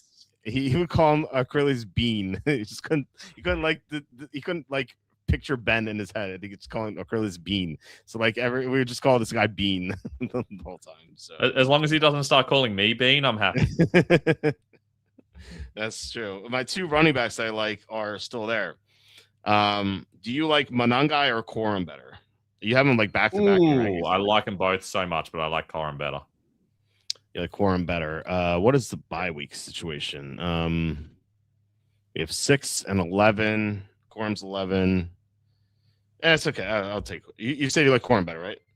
Yes, we'll probably take both. Yeah, let's go Corum. We need running backs. We win the 3. So, I'm as long as the dudes at 2 and 1 aren't listening to us, we should be fine. We'll see. We'll see. Like I said, I love this range for these two guys. Like this is best ball, like not redraft, but like best ball. Oh, there we go. This guy was listening. Skit Scat. Can you give us a super chat? All right, you're up. Players left according to ADP. Best player: Stafford, Downs, Purdy, Dart, Fannin, Goff, Kittle, Pearsall, Dobbins, Wandale, Xavier Worthy, Myers, Murray, White, Love, etc. Wait, 10 seconds. White's my next running back. Kittle I like. Pearsall I like. Happy with any of those 3. Let's go. We were drafted to tight end already. Let's go with Pearsall. I think we can get White later. Okay. Yeah. So so we have our 4th receiver. So I'm pretty content with that. Like I said, we need to start 3 receivers, but usually the flex is a receiver. So okay. Let me censor this. Okay. Like I said, Fannon's been going around 9. He was going 6 earlier. There's just question marks with his health. And I do like Pearsall. I said that like he's injury prone, but like if he stays healthy and like there's not really that much of a history with his injuries. Like he was banged up a lot last year, but he missed time in his rookie year, but he was shot. It's not an injury that's going to happen again. Like hopefully it is America. Right. That's true. So yeah, he could get shot again. We'll see if he hangs out with people who shoot guns. But yeah, anyway, the only difference in mine and your rankings was I have Taylor and Cook switched. I have Chase Brown as my RB5. Okay. What do I chase? I have Chase Brown at 11. Yeah, I have him at 10. Okay. I have Cook projected for 32 catches. So I've actually had Barkley at 30, so he's actually the fewest catch projection in my top 5. And I think that Cook at 3 is more of me not liking the other running backs more so than me like, oh, I love James Cook in PPR. I just have an issue with every other running back, except for the first 2. I know you like McCaffrey more. I just really worry about that injury. Taylor, we talked about how the Colts could just be dreadful this year, depending on Daniel Jones. Yeah, Barkley could be really good this year, but he doesn't catch a lot of passes, and the blocking was really bad last year. There's no guarantee that's going to be fixed. I like Hampton, but at 6, he's not someone I'm going to have at 3. Gentry, maybe I couldn't make a case for him, but I still don't trust that team. McCaffrey, we talked about HM, we talked about Walker, Chase Brown. Like, I'm just not excited about the running backs this year in the first round. So it's Cook by default, really. It's not like I wouldn't call it a hot take. It's just like I just don't like anyone else. Yeah, I guess that makes sense. Look, I definitely have him as a clear 6. I wouldn't move him any lower than 6 in either half PPR or PPR. I feel like there is a lot of safety there. I mean, he was the rushing leader last year. Like there is both volume and safety there. It's just in PPR that I get really nervous about him. Oh, White went. There we go. We need a second quarterback because they're disappearing quickly. My Shuck went. So I can't take him. Shucks. But we did have we can stack here. We have Ibuka. We can take Baker Mayfield. So I do like that. important to stack in best ball. Mm. You don't want to like go out of your way to stack. Like did a draft and it was live, like people saw it. Someone took, when I remember this correctly, someone took Lamar Jackson, Dak Prescott. Wait, you're gonna be up. I'll tell you the story in a second. So according to ADP, Travis Kelce, Aaron Jones, Isaiah Likely, Khalil Shakir, Casey Concepcion, Jalen Coker, Jake Ferguson, Jordan Mason, Malik Willis, Jaden Higgins, Mark Andrews, Tyron Tracy, Stephon Diggs, Sam Darnold, Chris Rodriguez, Cam Ward, CJ Stroud, Jalen Millen. Does anyone stand out to you? You're gonna be up I with like Isaiah? Aaron Jones best. You do? Okay. Yeah, I feel like there's the real possibility that he's just going to remain the number one guy, and that the offense is generally better. Okay. I've got him ranked ahead of Corum and Manungai, but not by a lot. Okay. Interesting. I don't know what to make of that situation. It could be good. I don't know. But yeah, the injuries scare me. If he stays healthy, he's gonna be really good. But round 11, we're not really taking a gamble here. So anyway, this draft I did, this guy took quarterbacks at round 4, 5, and 6. He took Lamar Jackson round 4. He took Prescott round 6. I can't remember who he took around 5. Maybe I can, if I scroll up, I'll remember. It's Burrow. Sorry, yeah, he took Lamar Jackson, then Burrow, and then Prescott in consecutive rounds. And then every player he took, except for a couple of Jacksonville guys, were players from Baltimore, Cincinnati, or Dallas. And like it was like the most stacked team I've ever seen, but it's not going to do well at all, because he's going to have 2 players from his first 6 picks who are not going to be in his lineup, no matter what. And that is just terrible drafting. But I was like, yeah, go ahead. Do you remember the one we did last year where a guy's first 5 picks were all Cowboys? Yeah. He went like Lamb, then Pickens, then Prescott, then Javonte Williams, and then Jake Ferguson or something like that. Yeah. I remember that. It was the wildest, and we were worried about just the whole thing being canceled because it was so strange. I know. It was so weird. And as far as I know, I don't think it was canceled. And the guys he drafted, like Pickens was awesome last year. Javonte Williams was awesome last year, so he actually did better than we thought. But I don't think he won. As far as I know, I didn't see that team win. That is funny. You did mention, you briefly mentioned Pickens when we were doing your rankings, and how you were like, do you see that happening again? I think a lot of people are making that mistake. Like they're taking him at 212. Last year he was going like round 4, round 5. This year, like they're taking him after he's reached his pinnacle, and like a lot of his production was when Lamb was out, and also late in the year, like he was really like kind of dogging it. Like he had that one game against the Lions on Thursday night where he just like showed no effort, and that really worries me. So I don't know if like what your thoughts on that, but I just I'm pretty concerned about that.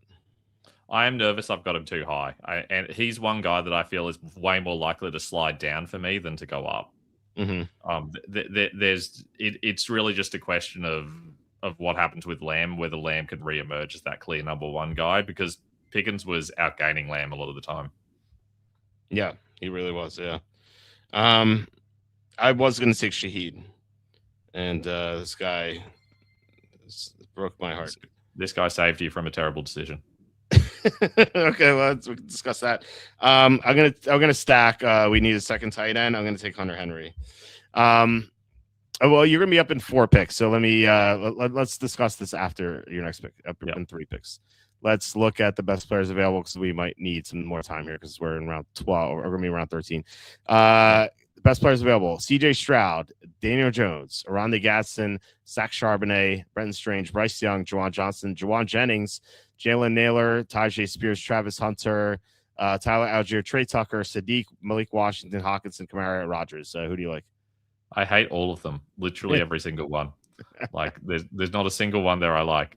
I guess of those ones, maybe Jalen Naylor. I guess I think he's probably the number 1 in receiver in Vegas, which I know is weird, but I mean, it's him or Trey Tucker or Zach Besh. And Yeah. I think Naylor's been the one that's looked the best in the last 12 months or so. And there's been a little bit of buzz around that.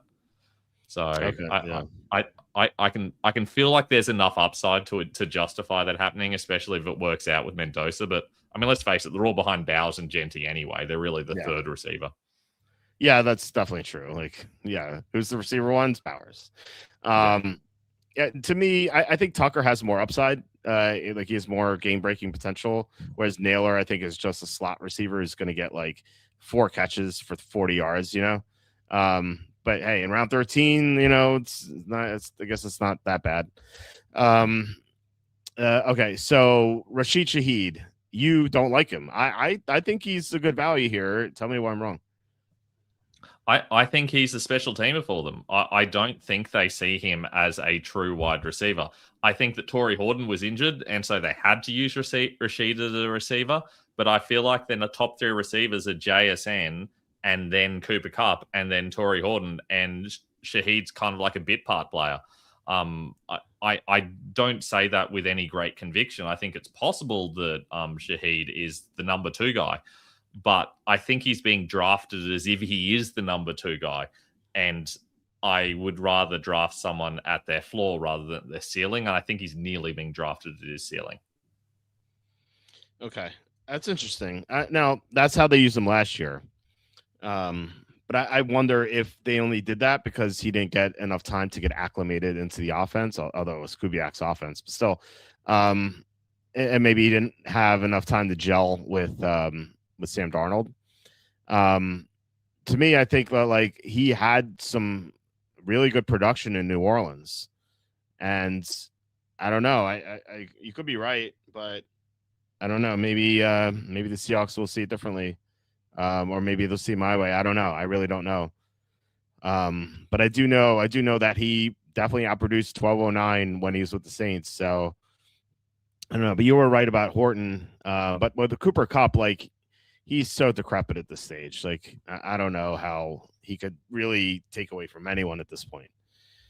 So he's just taking routes. I think he's just taking routes away. Like, my concern is whether Shaheed's even on the field. I feel like he could end up playing 30% offensive snaps, and everyone's a go route, and about, I don't know, a quarter of the time the ball goes to him and he makes a big play.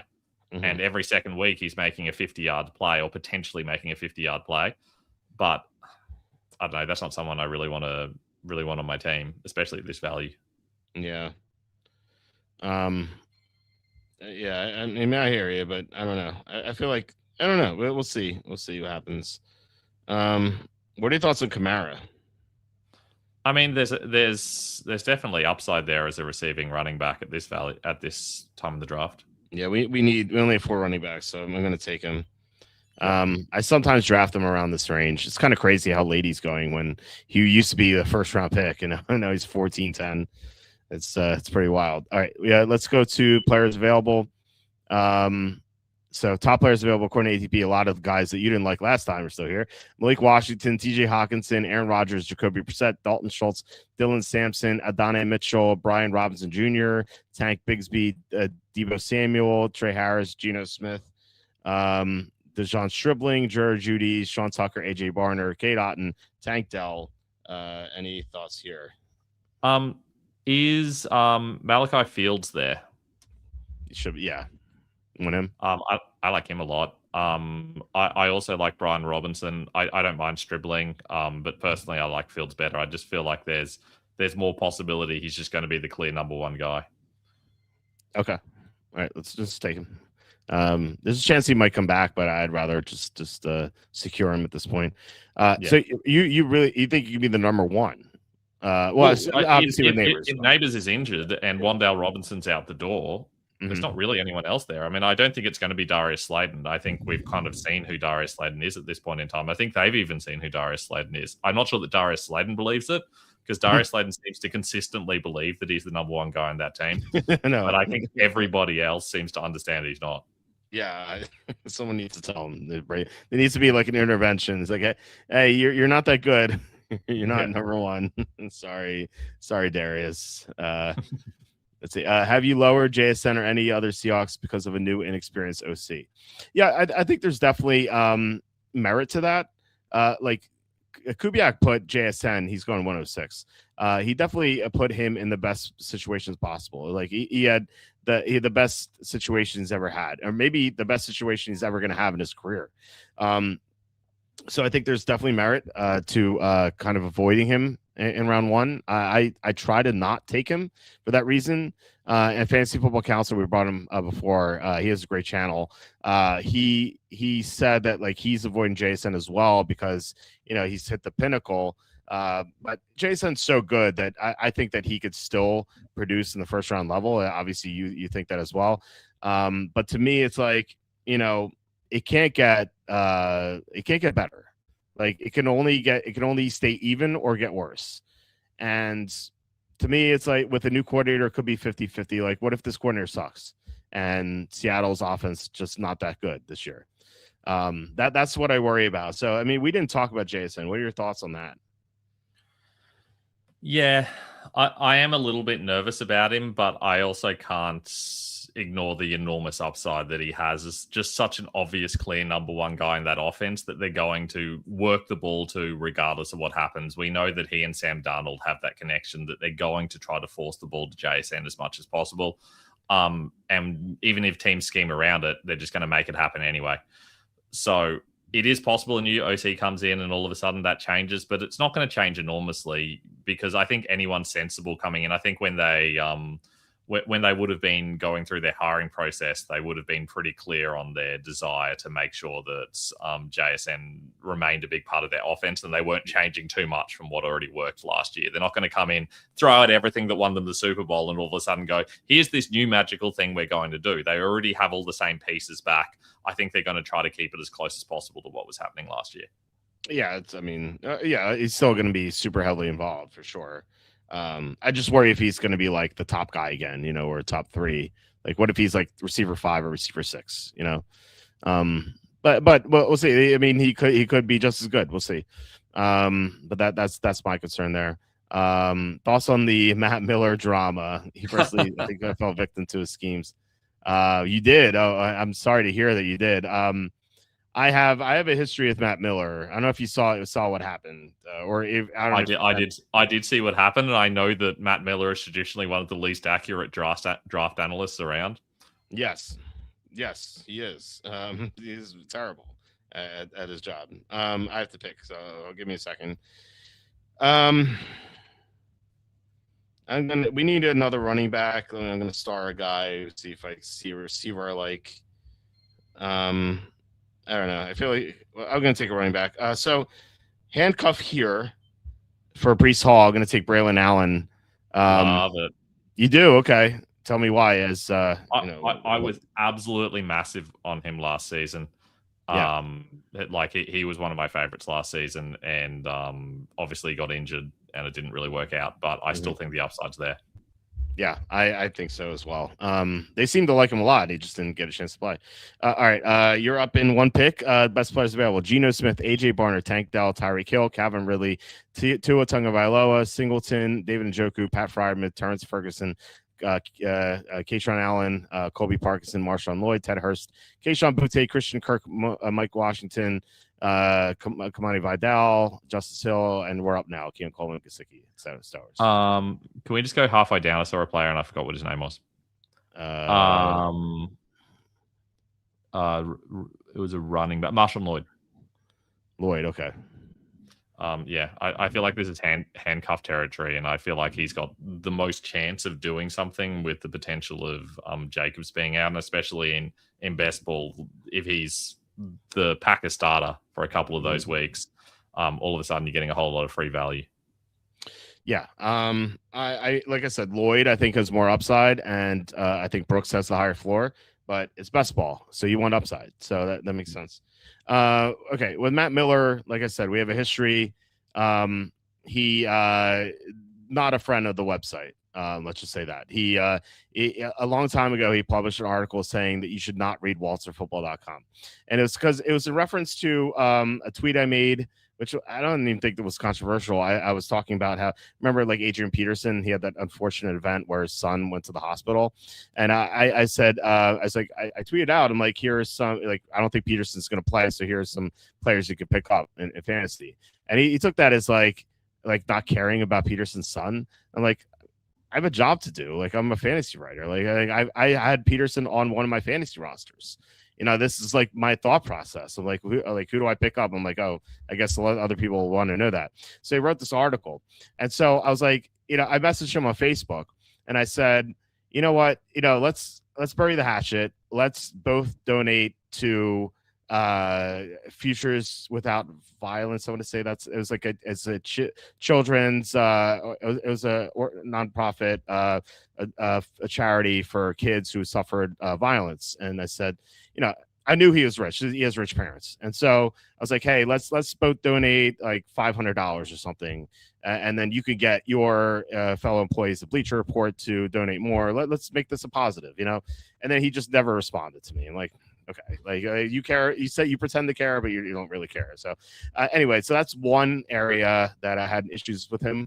The other one was I had an employee who I will not name him, but he at the time he said that, this is not Charlie, by the way, at the time he said that he knew that Matt Miller was stealing his content, and he's like, what do I do? And I said, I guess I don't know if you have a lawyer, you can have them draw up a cease and desist. And so he did that. I don't know if it went that far, but this is stuff that was published on my website, so I definitely cared about it. And so he had his lawyer draw up a cease and desist and send it to Bleacher Report. So again, those are my two experiences with Miller. I've known, like, people have told me that they've been scammed by him. There's a lot of shady stuff going on with his like charities and stuff. I just think he's a bad guy. I just think he's a really bad guy, and I'm glad that like people are kind of like realizing it now. I knew about it 10 years ago, So I feel like that, like, I was like early to the party here, but I don't know if you want to say anything about that. I mean, you already said that he's inaccurate. He said that he thought Matt Barkley would go in the top 10, and he went 4th round. So that's the accuracy part that you were talking about. So yeah, look, Matt Miller pops up on a whole lot of different websites, and every single time it proves to be something that should have been ignored. Yeah. That's true. The fact that he appears to be not a very good person is also definitely not great. In fact, it's probably the more concerning part of things. I'm just disappointed that he didn't set up a GoFundMe page for Adrian Peterson's son. Yeah, or just that, like, yeah, right. Just or donate something. Like it's ridiculous. Like, I mean, he clearly loves GoFundMe pages. Yeah. Seriously. This is our 8th running back. I feel like we need one more. And this is, I want to hear your strategy. Maybe you won't like it based on where you have McCaffrey, but I find myself taking either Jordan James or Kalen Black every time in round 18. And for obvious purposes, if McCaffrey goes down, I think it's going to be one of them. I'm curious to hear who you like of the two more, but let's do your pick first. So top players available: Geno Smith still there, might be not playing. Tua, Colby Parkinson, Keyshawn Boutte, Keon Coleman, Mike Gesicki, Eli Stowers, Deshaun Watson, George Halani, Troy Franklin, Darnell Mooney, Kirk Cousins, Emmanuel Wilson, Evan Ingram, Jordan James, Michael Penix, Torrey Horton, Pat Bryant, Tyquan Thornton, Jalen Noel, Samaje Perine, who went? Pat Bryant went. Anyone else? Anyone stand out to you, or should I keep reading names? I wouldn't say anyone massively stood out. Do we need a third quarterback? Yeah. I mean, Tua, Geno, Cousins. I mean, is it going to be Penix or Tua starting? Who knows? I don't know. Do you want to take a I shot? would personally go Penix, but all right, let's do it. Let's do it. I mean, and we can always take Tua on the way back around if we really want to, just to cover that. But yeah, well, we need a third tight end, so we should. Okay. Yeah. So we have we have Henry. I just want to make sure we have 2 week 11 bye week tight ends. Let's make sure we don't get a week 11 tight end. He's set up a GoFundMe for a Peterson's son at NFL Draft in November. Okay, I mean, is that true? I don't know if I believe that, but if he, On fentanyl. at NFL Draft, okay, so yeah, oh, he's getting okay, yeah, I get it. Well, I know you're gonna be disappointed, but I'm gonna be copying, stealing Sal Vetri's thumbnails legally to try and hack the algorithm. Wish me luck. That I don't have an issue with. Sal, as I call him, SAI. He is. Did you watch any of his videos? I feel like we're trash talking people. No. So I watch everything, just like while I'm walking my dog or something, or where I pick my kids up from daycares or whatever. I'm obviously listening when I do that. And like Sal's, I call him Mr. Jump Cuts because like he has so many AI jump cuts. I just can't listen to it. It's tough, but I he does have a large following, and I want to listen because he's going to tell people how to draft, and I'll know how people draft based on his content. That's the only value I gain off of it. But sometimes like he uses AI so much he doesn't even check it. Like last year he said something about scouting reports, and on reports it had someone in an office give a report to someone. It wasn't even football. So I was like, at least like check to see if it's right. It's like he's so algorithm based. But you know what? As bad as his content in, by the way, he said to avoid Jackson Smith and Jigbo last year. Do you know what? Real quick, do you know why he said to avoid Jackson Smith and Jigbo last year? Because he doesn't like hyphenated names. Close. Yeah, it's because Cooper Kupp was there and he was going to take targets away from him. There were a lot of people saying that Cooper Kupp is going to be incredible for the Seahawks, and I remember us saying that is the most asinine thing I've ever heard. Yeah, but that's so bizarre. Yeah. So anyway, yeah. So like he has awful content, but I'll give him credit. Like he knows how to use the algorithm. Like he's really good at that. And so if you want to copy Sal for one thing, make it that. Like make it because he has really mastered that. He knows how to get views. It's bad content, but he knows how to get views. Purdy, Etienne, Pittman, and Omar Cooper for Dart and Pickens. Man, I really don't like Etienne. I'm not crazy about Pittman. Cooper, I feel like is irrelevant for fantasy. I'd rather have Dart and Pickens. Do you agree? I mean, in a dynasty league, I think Cooper has some upside moving forward. Any first rounder does. I feel like Dart's well ahead of Purdy. I prefer the Dart side personally. Okay, yeah, me too. Well, I did want to tell you, accredited yours, Charlie's work on the scouting reports on Bell and Antonio Williams in my latest video on the Sports Channel. That's awesome. Thank you. I mean, you say my and Charlie's right. It's all Charlie. Like Charlie's doing all the scouting reports. He's the man. So yeah, but thank you though. Thank you. I really appreciate that. I that's awesome. A lot of people don't give people credit for stuff. So it's really cool that you did that. I didn't put in the description though, but I showcased on the website. Okay. Thank you. Thanks. Yeah. So hopefully, people discover the site that don't know it, but that's really cool. I'll check out your content. Matt Miller is very woke because I think he thinks it'll help him get laid. I don't know if you need to be woke to get laid. That's very sad. I think he does it to fit in. Like he has a lot of people who have like rich parents and stuff like that. I feel like they think they need to do it because they feel guilty. I think at least that's how I've seen it. But I don't know. I'm not in his brain, so I don't know what he's thinking. We need to tight end with this last pick, so I'm gonna take. I have two guys in mind. What'd you say? Is Helm the next one on your board? Helm went at 1501. What? Okay.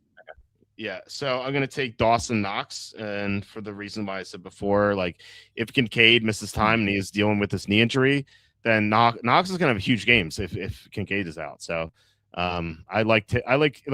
this is exactly what happened. Like if I need a third tight end in round 20, Knox is always my guy.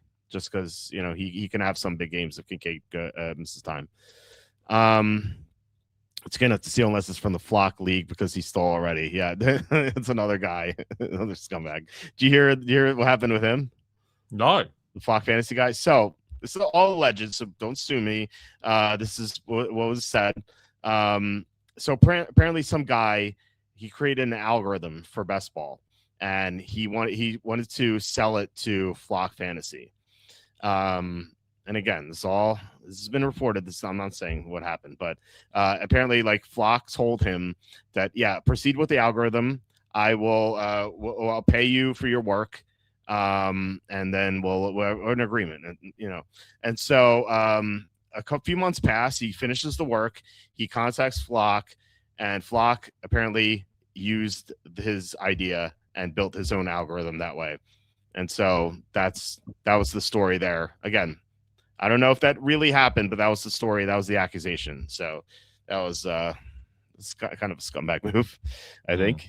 At least, like, look, if you build your own algorithm using his idea, at least pay him a little bit, like, like give him something. But like he kind of like just kind of spat in his face and just like said get lost. Apparently, allegedly, that's what was told. But yeah, I don't know. That was a lot of bad actors in this community, unfortunately. Yeah. Yeah, it's definitely a real thing. There's not a lot of alignment between actually giving good content and getting shown a lot. It's more about your ability to work the algorithm, work the system, work business, which is very common in a lot of industries. Ultimately, oh yeah. It's the old adage. It's not what you know, it's who you know. If you have a lot of connections, and even if you're subpar, you're gonna go a lot further than someone who's really good but has no connections. And that's kind of, you're right. Like that's in a lot of industries. And I'm trying to learn the algorithm. Like I'm trying to use it. Like, and it's tough. Like Kenny, who's on the show Tuesdays normally, he's been sending me like a million. He sent me like a million videos. And the other day he was like, I don't know if you watch any of my videos that you send me. I'm like, Kenny, I watch all your videos. It's still not working for me. So I don't know. I really don't know the answer, but it's really frustrating that like the best content's not shown. It's Sal's AI slop that is prominent, which sucks. Anyway, so which I guess might be good because if people draft like him, then they're going to draft poorly, and then you're going to be able to beat them. Maybe that's look at it glass half full that way. Drew Does Sports 2 on YouTube. Someone took the just Drew Does Sports. Wow, that's so funny. Like sometimes like Walter Football is usually not used, but like once in a while, like Walter Football is used. Like who's Walter Football? I want to work the algorithm, give good advice. Yeah, that's what I'm trying to do. It just, Kenny's first video did well. Kenny has a new YouTube channel, the Cap is Fake YouTube video. So anyway, so maybe just copy Kenny's. Yeah. So anyway, let's review and then we can head out. We only have 6 receivers. I think that's a bit of a concern, but we did take 3 in the first 4. I usually don't like to leave without 7 receivers. I think we have the fewest receivers. Yeah, we have the fewest no one even have 7. Everyone has 8 or more. So that's something to monitor. But I like our team. Like our receivers, while we don't have much depth, are really good. We could Chase, Ibuka, DJ Moore, and then Pearsall. I think that's a good first 4. Then Naylor, Fields has a lot of upside. Running backs, Achane, kind of like a hero running back of sorts. And then Stevenson, Corum, Aaron Jones, Kamara, Braylon Allen, Marshall Lloyd, Kalen Black. Either Allen or Black should have been a receiver, but what are you going to do? Quarterbacks, we have May, who we both love, and then Mayfield to pair with Ibuka. By the way, we have May to pair with Hunter Henry. And then our last quarterback is Michael Penix Jr. I don't think, we stacked them with Pitts too, so that's nice. Mm-hmm. And then tight ends, we mentioned Henry, Pitts, and Dawson Knox. How do you think we did with this first draft we did together? We definitely did better than the guy who has 5 quarterbacks. That's an interesting choice. Wait, real fast. I want to see his quarterbacks. Who are they? Purdy, Love, Mendoza, Rogers, and because it's like I have 4 quarterbacks. Let me take a 5th here. I didn't notice that. So look, comparatively, we're smashing it. Like, I agree. I think we've got probably one too many running backs, but we went really wide receiver heavy early. I feel like if the right running back injuries hit, this team's going to be really strong, especially because we got a good quarterback early, got a solid tight end early. So kind of fleshed out our team and then went running back heavy late on. I think that's a really logical way to draft. I think in a non-best ball draft, that would be fantastic. But in best ball, we probably could have used one more wide receiver. My only concern there is really DJ Moore. I feel like we could have taken someone else there and I would have been a bit happier. But I understand the upside that Moore has. And if he hits, then this is going to be a fantastic team. Everyone hated the Moore trade. I felt like I was alone on an island. I'm like, I bet him to win Offensive Player of the Year.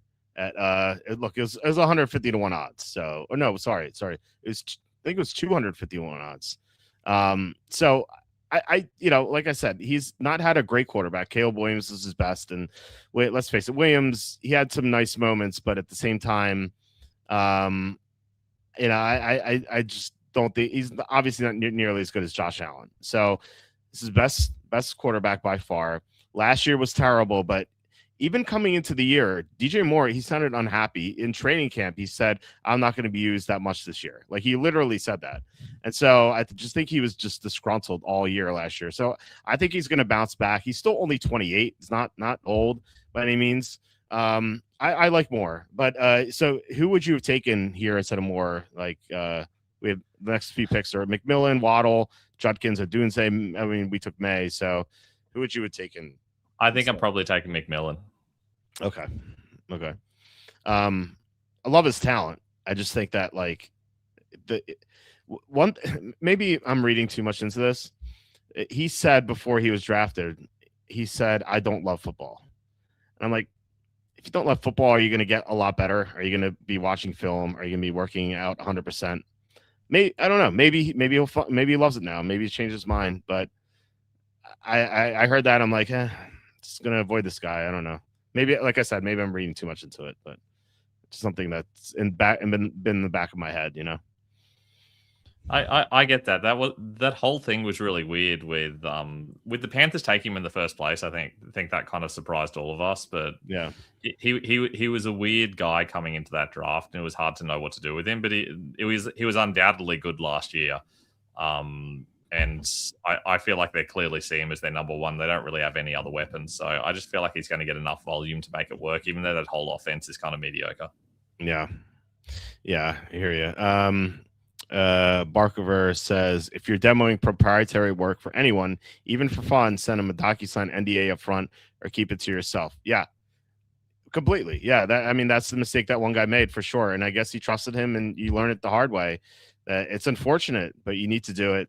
I would never steal anyone's work. Like, even if I used it, I'd be like, hey, I want to give you credit. Like, can we agree to money, and can I use it? That's what I would do. And I had this one situation once with my friend. I won't say who it is, but I had a situation with like a really good friend of mine, and he's like, I have an idea. Can I share it with you? And I'm like, dude, like, you don't have to worry about me stealing it, but you should get an NDA and they should have me sign it. I'm not saying I'm not going to steal it, but like, if you're telling me this, you're going to be telling other people this. Like, you need to have an NDA. Like, you need to do it. And so that's, if you're watching this and you're in that situation, make sure you have people sign an NDA. That's very important. It sucks, but you have to do it. All right. Anything else on the way out? We're about 2 hours here. No, I'm about to go have my last meal of the next 24 hours, so I'm keen for that. Do you want to tell people why, or is that a secret? Oh yeah, no, I'm getting a colonoscopy tomorrow. I'm really excited about it, as you can tell. So looking forward to that. It turns out that you guys don't get the world's best sandwich after a colonoscopy in the US, but in Australia, that's a real thing. So I'm really looking forward to that sandwich. I'm excited. That is going to be the highlight of my next 24 hours. But until then, assuming you're doing something that involves eating, or even if you're not, go check out #football.com. There are a lot of excellent tools, and there are more being built every single day. That's where you'll find my rankings now. Got dynasty rankings up there. We've got like stuff you can do to analyze trades. And my favorite part about it is that you can put in league settings and it changes the value of players based on your league settings within the dynasty rankings. So there's lots of opportunities to kind of cater our rankings to your specific situations and understand how to value players for your league. So definitely make sure you go and check that stuff out. And hopefully in the coming months, I'll also be popping back on here, but also doing a couple of videos on Walt's channel as well, because I'm moving away from doing stuff on my channel because now I'm working with Hashtag, but they don't have a YouTube channel, so you'll find me here with Walt. Yeah, I'm looking forward to it. I can't wait to have your content. And I'd be remiss if I didn't ask this. So I always ask a question about Australia. I didn't do that yet.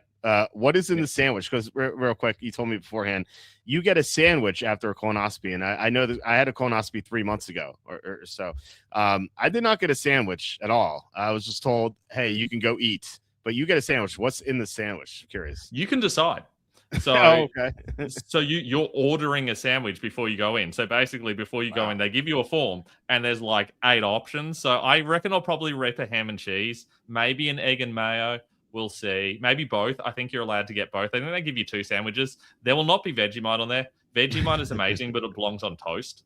Yeah. And I don't think they're going to be toasting it for me. But I look, honestly, I'll just be happy with anything they give me. Just give me that food. That's awesome. I love ham and cheese. I'm totally down with you on that. That's pretty crazy. I never even thought that you would get a sandwich, but that's incredible. And by the way, I had to show this to you. Our thumbnail. I don't know if you saw it with this one. So we have our kangaroo makes a comeback with his shoulder bleeding. He hasn't gotten taken care of. Puka's sitting right next to him licking his lips. It says drafting Puka, but please don't bite me.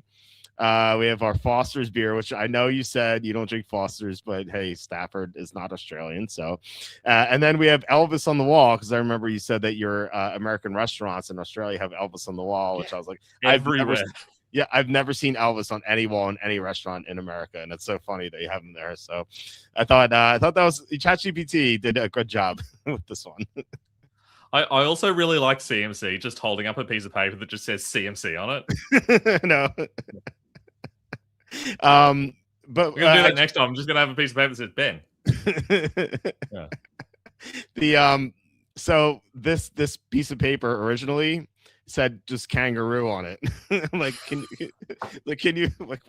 you change it? So I did that. There's an extra comma in there, by the way. So drafting comma Puka comma. But I was like, kangaroo had no grammar, so I think he would make that mistake. So let's hope he gets that wound fixed at some point.